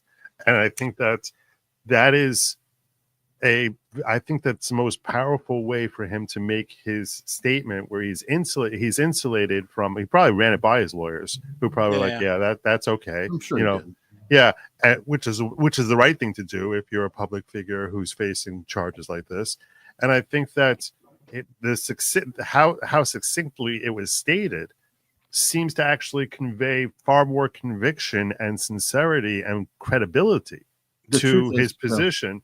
To his position, because he's just like, you know, look, one thing I've never done is I've never done this, and I hope you believe that. And truthfully, Joe, I don't know if he even would know if he did, though. I think that's the hardest part of this case, and may fall against him because he is an extreme addict. He'll be the first to say that. Yeah, he was. And it is very, you know, again, when you're under the sway of, you know, some incredibly powerful intoxicants or whatever, like, I mean, have you ever been blackout drunk and not remember what you did the night before? I think many of us have. Now, we hope that our nature, that we've I never was a done good Mormon anything. girl, so don't look at me. Okay. Well, I'm just saying that we're hoping that our nature, that we would absolutely not do anything, you know, obviously, but you know, and I'm not trying to accuse him or anything else. I'm just saying he's going to be in a hard spot because I don't know if he can actually put together everything that he did or didn't do a long time ago. And I hope he didn't. I hope it's false, and I hope it he pulls through if he is, not guilty. But it's just going to be hard. That's all I'm saying. Well, yeah, because I know like some of the. Go ahead, Joe. No, I was going to say, look, maybe I'm being naive in this statement. This one, I believe it's possible. It's not my area of forte, so I could be naive. But I tend to think, with alcohol specifically, it tends to bring out, who you are. He was on heroin and some. And other drugs may change the nature of who you are. Yeah. It may, when it comes to drugs, that may change the nature of who you are. So I don't know. I don't have experience with drugs, and so I can't weigh in on that. But you're talking about alcohol specifically. I think that the nature of someone is just becomes unleashed, but not necessarily. So if someone is genuinely a really good person, I don't think they become someone evil. Now, someone evil may on day-to-day life tend to put on a good face, and that's when their drunkenness will reveal that. But anyway, well, again, I'm hoping so, but I'm saying that I think he is in a position where it's very difficult. In the sense, like, that's true. One of those, because what he's talking about is like asking for consent, and somebody who is blitzed out of their mind may not verbalize that question as well, and it could be interpreted. Again, I'm hoping he didn't do it, and all of that. But your point is his addictions make it difficult for him to defend himself because he wouldn't even know necessarily. And sometimes it's hard talking when you don't have the full grasp of the evidence, because there are some text messages where he was apologizing for doing some things to these women after the fact, right? Where she's like, I can't believe you did this to me. I'm sorry. This was a one-time thing. So that's what I'm saying. I understand it's on teams. Hey, he's a good guy and I believe him, but there's evidence out there. And I think we have to evaluate the evidence. And just like with Johnny Depp, we evaluated the evidence. He was innocent. But here, we don't know. So right, we don't know. Well, and especially where the jurisdiction we're talking about, because remember, the Johnny Depp case ended up complete opposite when it was played out in a different jurisdiction. Yeah. And by the way, Joe, just really quickly, I think you changed my mind. I think I would like a higher standard, and not only to get rid of the immunity for politicians, but a higher standard, period, and not just against politicians, but prosecutors, all the way down the line. Because I'm thinking to all of these cases where ICE is saying, oh, they're illegal immigrants. Okay, whether they're illegal immigrants or not is such a factual legal question in so many of these cases that they're just throwing out the term, well, they're illegal immigrants, so that they can politically get away with basically screwing over these individuals who may have been in the process of securing their citizenship. And for one reason or another, the agency may have arbitrarily screwed them over. That happens. That's a reality. So I think I've changed my mind. I don't like them having as much immunity as they do. Yeah, the Virgilio Aguilar Mendez case, that was the case that we had in St. Johns County. That was I don't know if you know about that case, a huge case, international case that I was involved in. And they kept slandering our client as being an illegal immigrant. He was actually illegal. He had papers. He had crossed the border as a juvenile, and was released pending a hearing. And he had a piece of paper that said he had a hearing date, and he was working. And if ICE had stopped him, he would have been legal. But because he was from Honduras, Guatemala area, and he was a native, and he was poor and young and couldn't speak and didn't understand, they could slander him and justify bad police behavior. And it's exactly what Danny was said. I 100% agree with that. And it's not just illegal immigrants. We're talking criminals. We're talking across the board. Now bringing up this case, it reminds me, you know what? F the government. I'm sorry. F all of them. They should be held to the exact same standard we are. I will say, this is one thing. So, Nate, I've changed my mind. As a lefty or a former lefty or whatever we are now, I will say you got to be pleased that all these conservatives are so skeptical of all this government behavior now, right? I mean, isn't that that's progress? They're never. No one's ever skeptical when it's on their side. Whoever's out of power is skeptical. The conservatives are starting to pull in the power now. I want to be very clear. You guys are calling me the lefty, former lefty. I go to other shows and they call me the exact Trump supporting maniac. Just look at my Twitter account. And the reason why is because I don't care about either side. I hate them both. I hate the Bidens. I hate the Republicans. I hate them both. I just like to see what the evidence is and like to argue about what the facts are on the ground. And I honestly think that both sides just like to spout BS. But that's why they promote their political things. You're an independent thinker, and that's what we value. And I think that we try to do that here.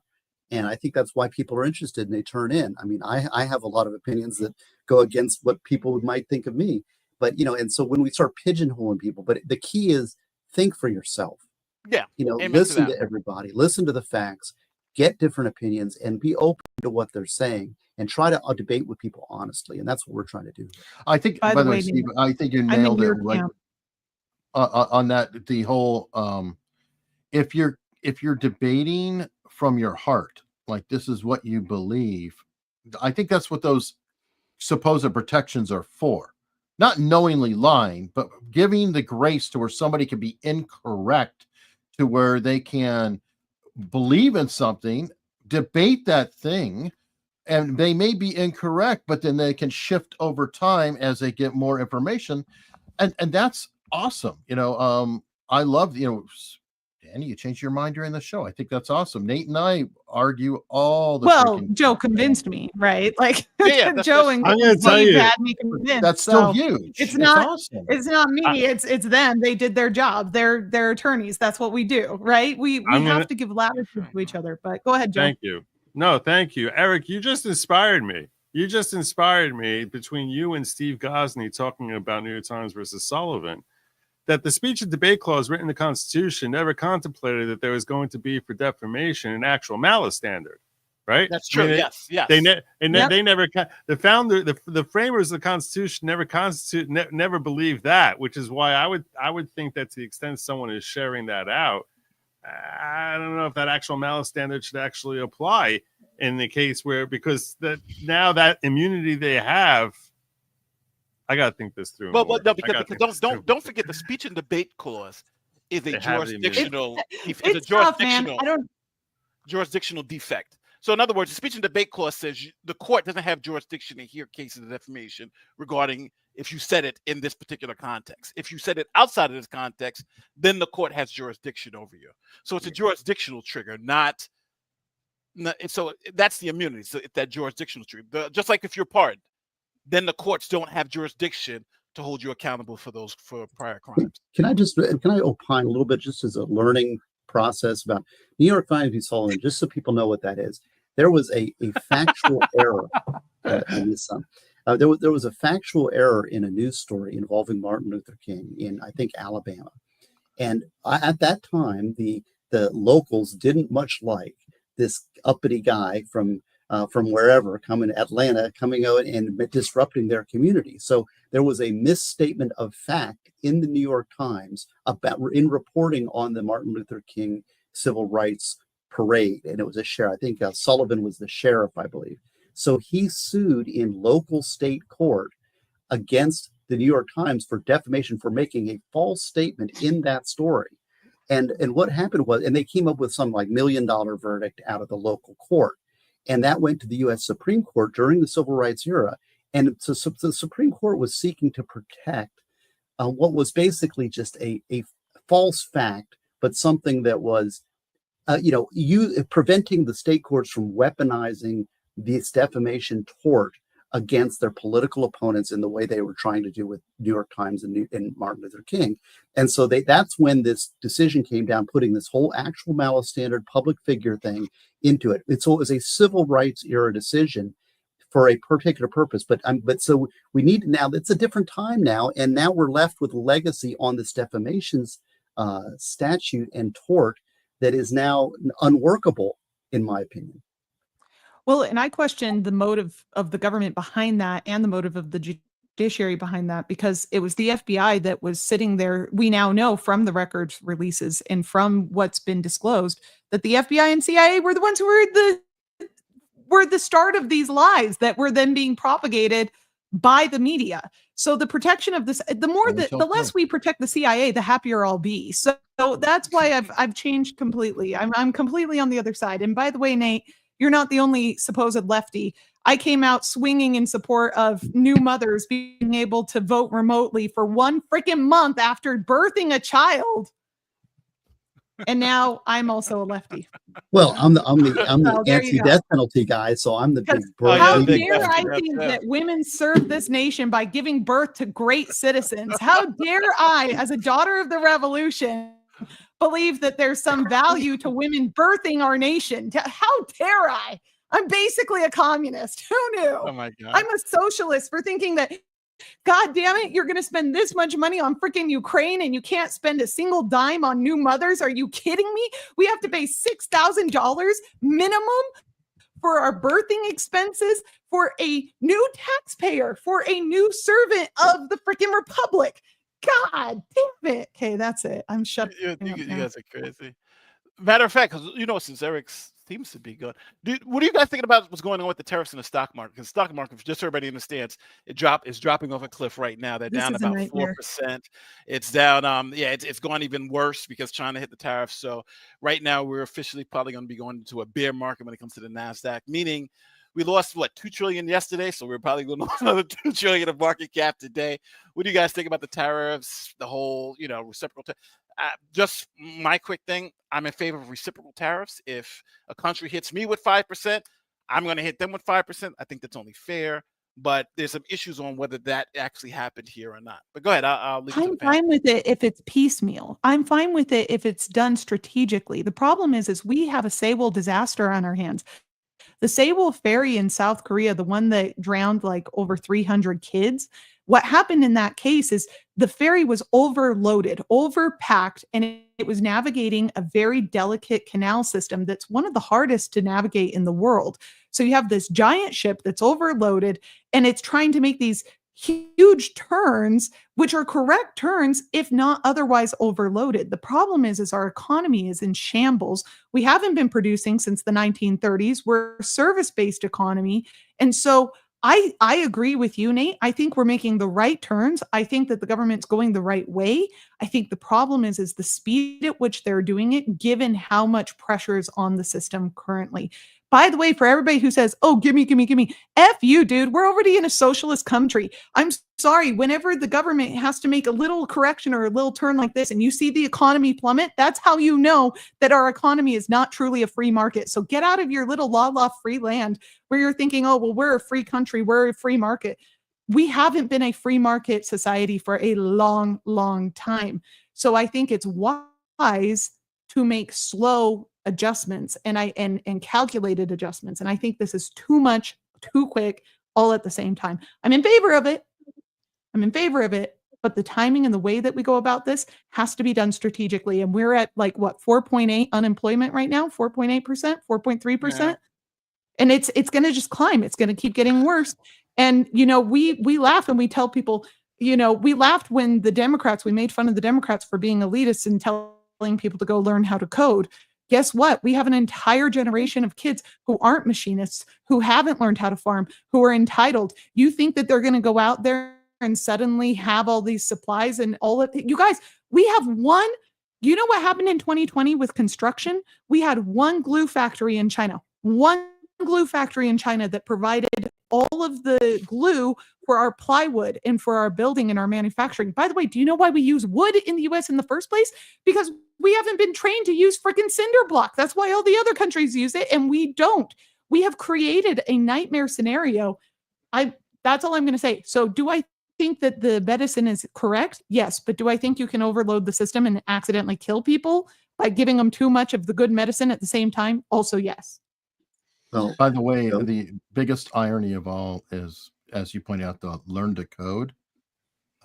ChatGPT and all the AI is replacing so much coding and software engineers and whatnot. So, I forgot to mention AI. You're absolutely right. Add that to the list of labor problems. I'm just pointing out, a little bit, but a plumber, it's very difficult for AI to fix your pipe. It's very, I'll give a little tangible things. I'll give my short commentary on the tariffs, and it's a little different perspective. And I'm not sure if I really know, and I don't really know or care one way or the other, but I think that the bigger picture, the thing that a lot of our foreign people that like the Swedish folks who happen to be on the panel sometime and the Canadian folks who happen to be on panel sometime, people are missing about what Trump is doing, and which is sorely needed, is correcting the imbalance of responsibility on the United States. And this is the bigger picture that I think he's attacking.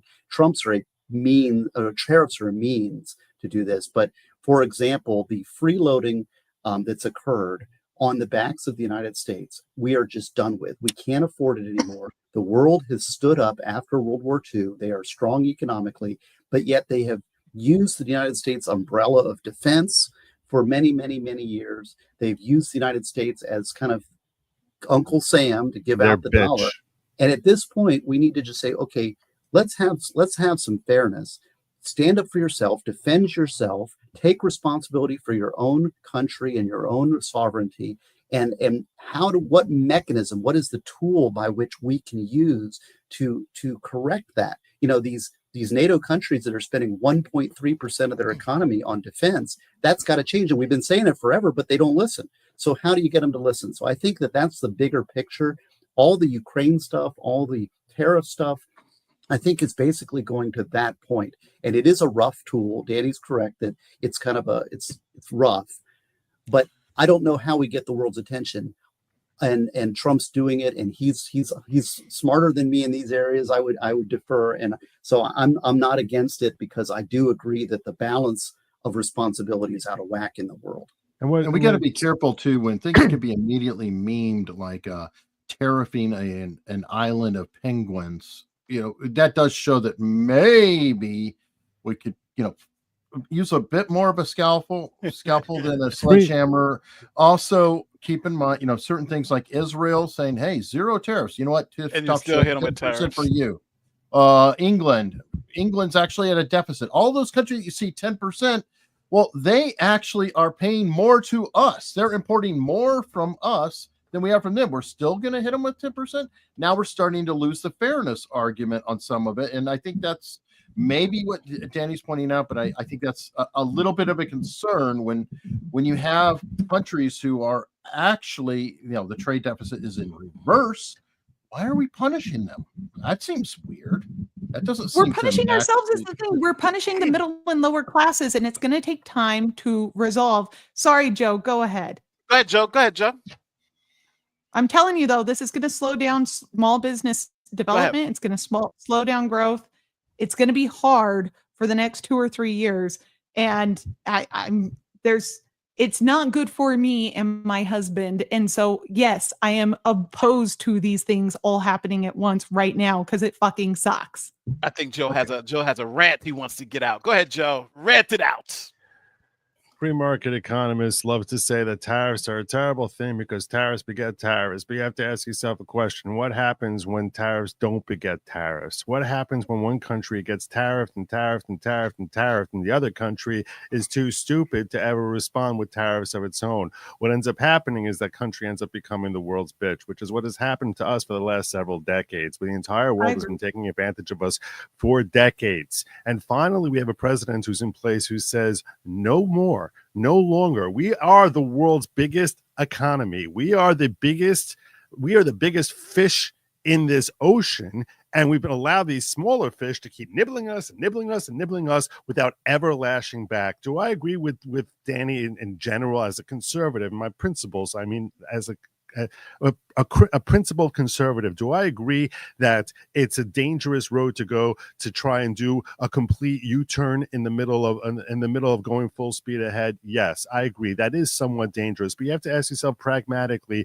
how long do we have to have this president who's willing to take these steps and fight against the world economy, the globalists, and actually say, we're not going along with being your bitch any longer? How long do we have him in place? Do I think that there could be short-term repercussions, which could be rough on America? 100%. If you're talking about this from a political perspective, there's no better time to do it than immediately when he comes in here. We have the longest possible time for this economy to recover from some sort of shakiness that arises from having this very potentially impactful shift. However, this is so damn necessary. We need this so desperately. I don't know that we're ever going to have another man who's going to be in this type of position who's going to have the capacity to do this sort of thing.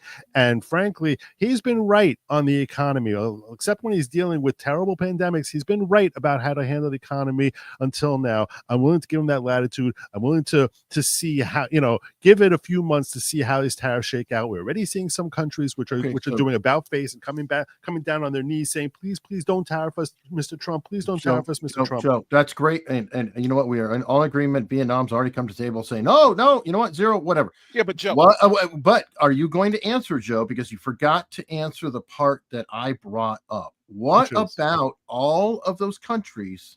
You know, you said we're being the world's bitch, right? So are you saying then when we're charging 10% to countries who already the trade deficit is in our favor, like they buy more from us than they send to us, we're still making them pay 10%. Now, are we saying we make them our bitch and we're good to go? Because that doesn't seem right. And it does seem to go against what is being sold here by the Trump administration. I agree 100% about, reciprocal tariffs, but that's reciprocal.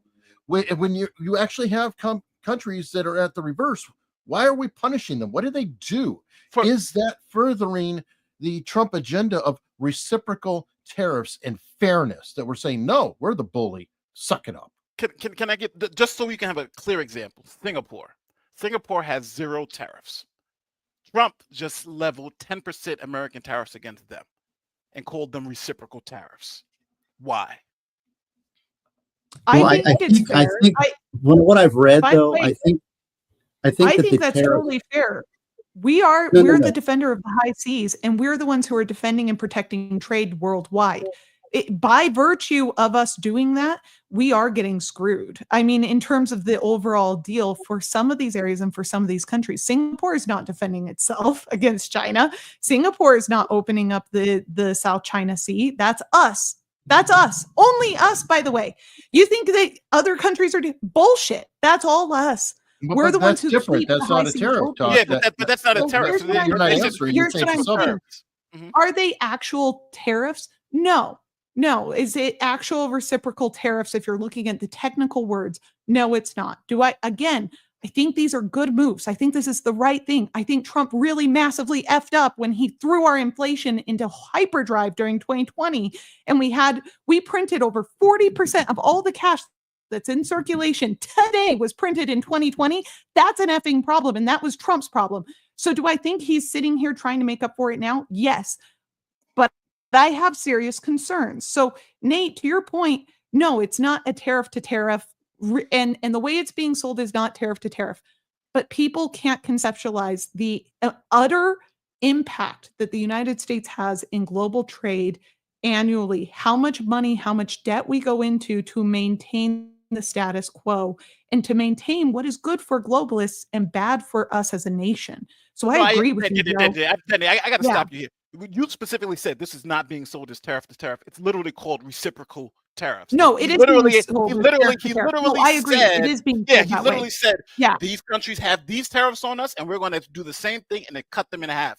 And then when people looked at the list and started doing the math, you noticed like the UK had the opposite. They were paying us more already. Now you add another 10% to that. Then you had countries with absolutely no tariffs on United States goods. Now you hit them with 10%. And then to even blow everyone's mind, you had countries that had 0 populations. You had places that had 0 population, uninhabited islands near Antarctica that they slipped 10% tariffs on.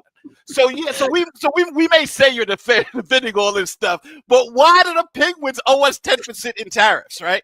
This makes no sense. We all know it. Yeah, those damn penguins owe us 10% because we're guarding the penguins. Whoever did this messed up. It's obviously they messed up, and they need to fix what they did. They need to fix what they did, right? Okay, the penguins don't owe us 10%. I hope you're right. Nate. I hope it was just a screw up and they're not going to try and defend all of this. I tried to defend it. If those penguins are getting American cozies, then they can pay us the extra 10%. If they're not paying anything at all. You see, they're not paying a dime. They need to pay their fair share. I think Danny's point Penguin rights. I think Danny's point here is very well taken. That we're defending the international waters in ways that no other country has even attempted in history to ever try defending them. And I think it's fair to say that, he's calling it reciprocal tariffs. Why is he calling it reciprocal tariffs? Because to the extent that some countries have been ridiculous in the way that he is that they've been charging as tariffs, he is displaying reciprocity to them in that he is forcing them to pay more than 10%. I don't have a problem with this at all. I'm fine with all of those. I'm just saying maybe you need to focus on those that are definitively there. I mean, it's a known deal. These are all out there. Why? Oh, you know what? While we're at, let's bitch slap the rest of the planet. I mean, good No, God. Eric, I completely agree with you. Can you narrow your focus just a little bit? Even the Where people it's who are so paying egregious? us more money, even the people who are paying us extra $1 billion a year, let's hit them with an extra 10%. Yes, but I do see Joe's point. To be fair to Joe here, I agree with you, Eric, 100%. I agree with you, Nate. But to Joe's point, which I also think is a very valid and fair point, when are we ever going to have this opportunity again? And with the way that the courts are acting and behaving on every single thing that Trump has done, when will he even have the power to do this all again? I agree with all that. That's why it's so infuriating. So I agree with what you're saying. You're justifying them slamming it back versus hammer. Joe is right. Hammer. Especially, like the EU and the car imbalances in Japan and things like that. It's like, it's all there. But hammer the nails, not the bases. I agree. Please. I agree. Either way. By the way, I will point this out. And be very forward and be aggressive. This is where I'll defer to the opinions. You guys have convinced me to some degree. I think I'm looking at the collective opinions that have been expressed here. You convinced me that if in fact we were going to charge 10% for the fact that we're regarding the C's, perhaps it would make sense to hold that part off. Start with the reciprocity, hold that part off until the economy has a chance to adjust to the new tariffs we're implementing. And then a year from now, implement that 10% tax across the board, saying this is our tax for protecting your waters. I think that would probably make. I think that probably would be. Or we're going to pull out. You want us to continue protecting these areas? You're going to have to pony up some money, or we're just going to have to pull back. No, we're the mafia. We're charging you for our protection. We're not giving you a choice on that. By the way, I've seen a ton of comments saying, "Oh, poor Temu, poor drop shipping companies." Guess what? There's an exception that they carved out for them, suckers. I love Temu, baby. I am a Temu. Temu, let me be your sponsor. Like, sponsor me. I mean, come sponsor me. But there's a huge exception. They got through. They're good. They're gonna keep sending us their shit. I love this is Temu, actually. All right. Well, just for clarity, I have been sponsored by Temu. I love Temu too. So yeah, I could be sponsored by Temu. I'm just saying. I was. No, I just want to make sure people like Nate was sponsored by me. He's not telling people. No, I was sponsored by Temu. So. So that's why. So that's why you hate tariffs. That's why I hate tariffs. I was sponsored. That was like a year and a half ago, though. But I was sponsored by Temu. Since we're in the realm of being clear here, I just want to be fully transparent. My husband and I just got fucked over $50,000 on supplies that I cannot buy here in the U.S. for my husband's business. He's running a restaurant. We cannot buy the supplies here. It's not made here. It won't be made here for another 50 years. We just got financing through. We had to pay a fee of $6,000 on an SBA loan, which is granted a small fee, but they implemented it the day we got approved. And now we have to pay this damn fee that didn't exist before. These things start to add up. They start to add up for small business owners and for people who are trying to live the American dream. So my point is, and we're paying for it. I personally, my family is paying for it. So it's really hard when we're just trying to make ends meet. We're trying to, start a new business and we keep getting fucked over by these tariffs. So just so that we're all clear here, my intention is very clear. I love this country. I want this country to do well, because when the country does well, when the economy does well, I do well. Okay. However, I agree there needs to be a correction, but that correction needs to be very strategic, very limited in some regards right now, and then expand it later on. It needs to be a slow transition. It's just like if you take a hot piece of glass and you dip it in cold water, what happens? It blows up.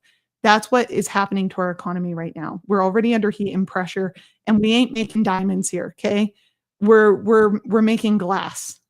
Objectively, we're making glass, because Joe, just as quickly as Trump is coming out and doing all of this, next president's going to come and undo all of it again. And so then it kind of feels a little arbitrary and absurd. If he does it slowly and strategically and he can get Congress to back him on some of these moves, then we can have some lasting and permanent change that we all want to see.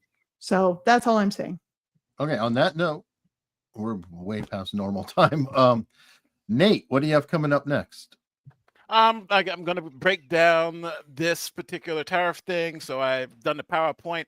The Trump team put out their equation on how they came to all the numbers.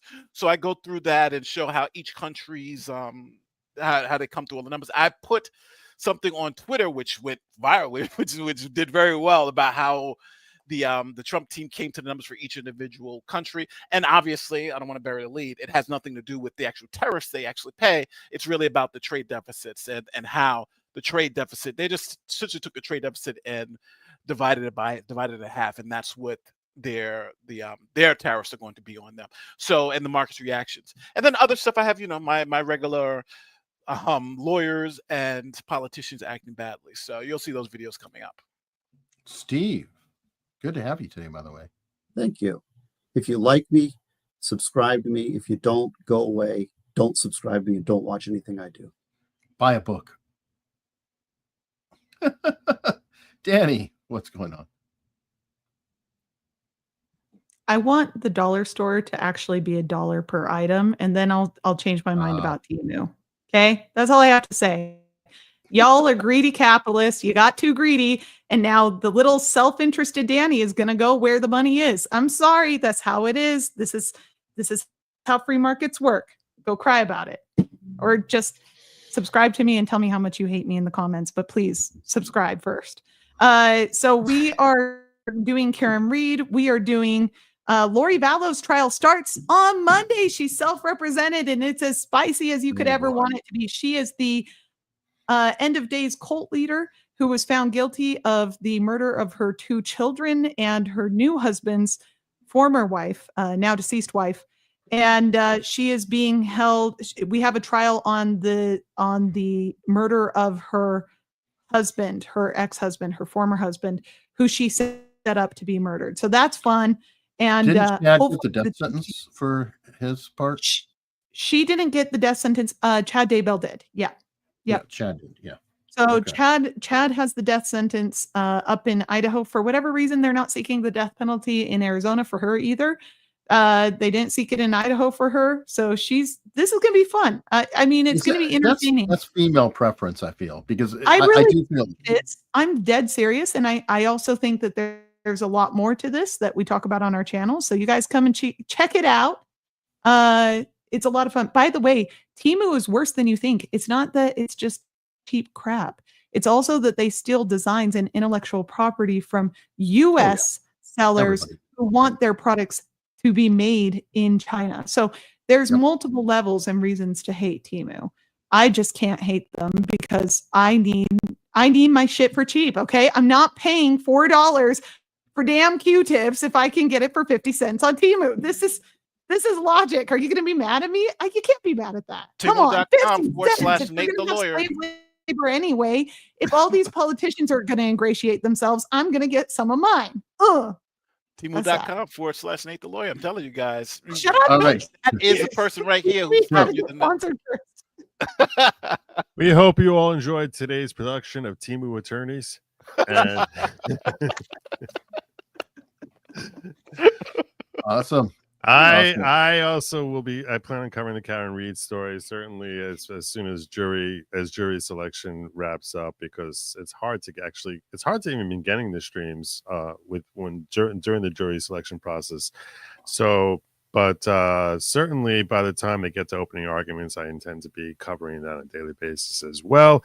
On Sunday, that's on YouTube and Rumble. On Sunday, if you follow me at goodlogic.locals.com, I'm going to be suffering through the punishment that my audience has bestowed upon me, where Sunday evening I will be attending Snow White. Ew. Yay! Yeah. My audience decided that they were going to base. I was like, no, I'm not going to Snow White unless like you guys pay me through the roof. And they basically They came out and they're like, "Oh hell yeah, I'm going to Snow White." It's worse than me just going to Snow White. I'm going to Snow White, sitting in the theater by myself, and I plan on streaming that awful experience over on Locals at goodlogic.locals.com, and I'll probably be tweeting some of it out also as well. So yeah, I urge you to follow me at goodlogic.locals.com, where you can watch me endure the worst pain imaginable. So there you go. That's what I got coming up. It's hard to top that, but today at 5:30 p.m. America's Untold Stories, we will be talking about that joke of a congressional JFK Files hearing, which we said was going to be a joke. It's a complete dog and pony show, shit show. And there are definite problems with them, and Morley, who's practically a deep state guy. Anyway, we'll be talking about that along with the rest of the news. Those who are familiar with the channel know that we go hard in the paint, and it should be a fun day.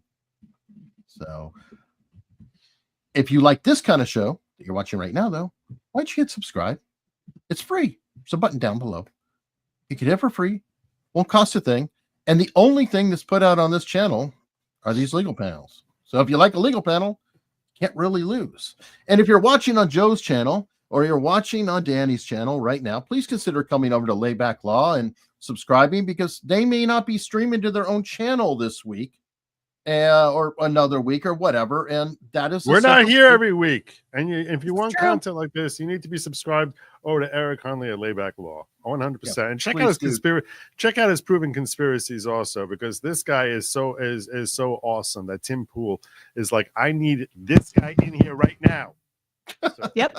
Thanks.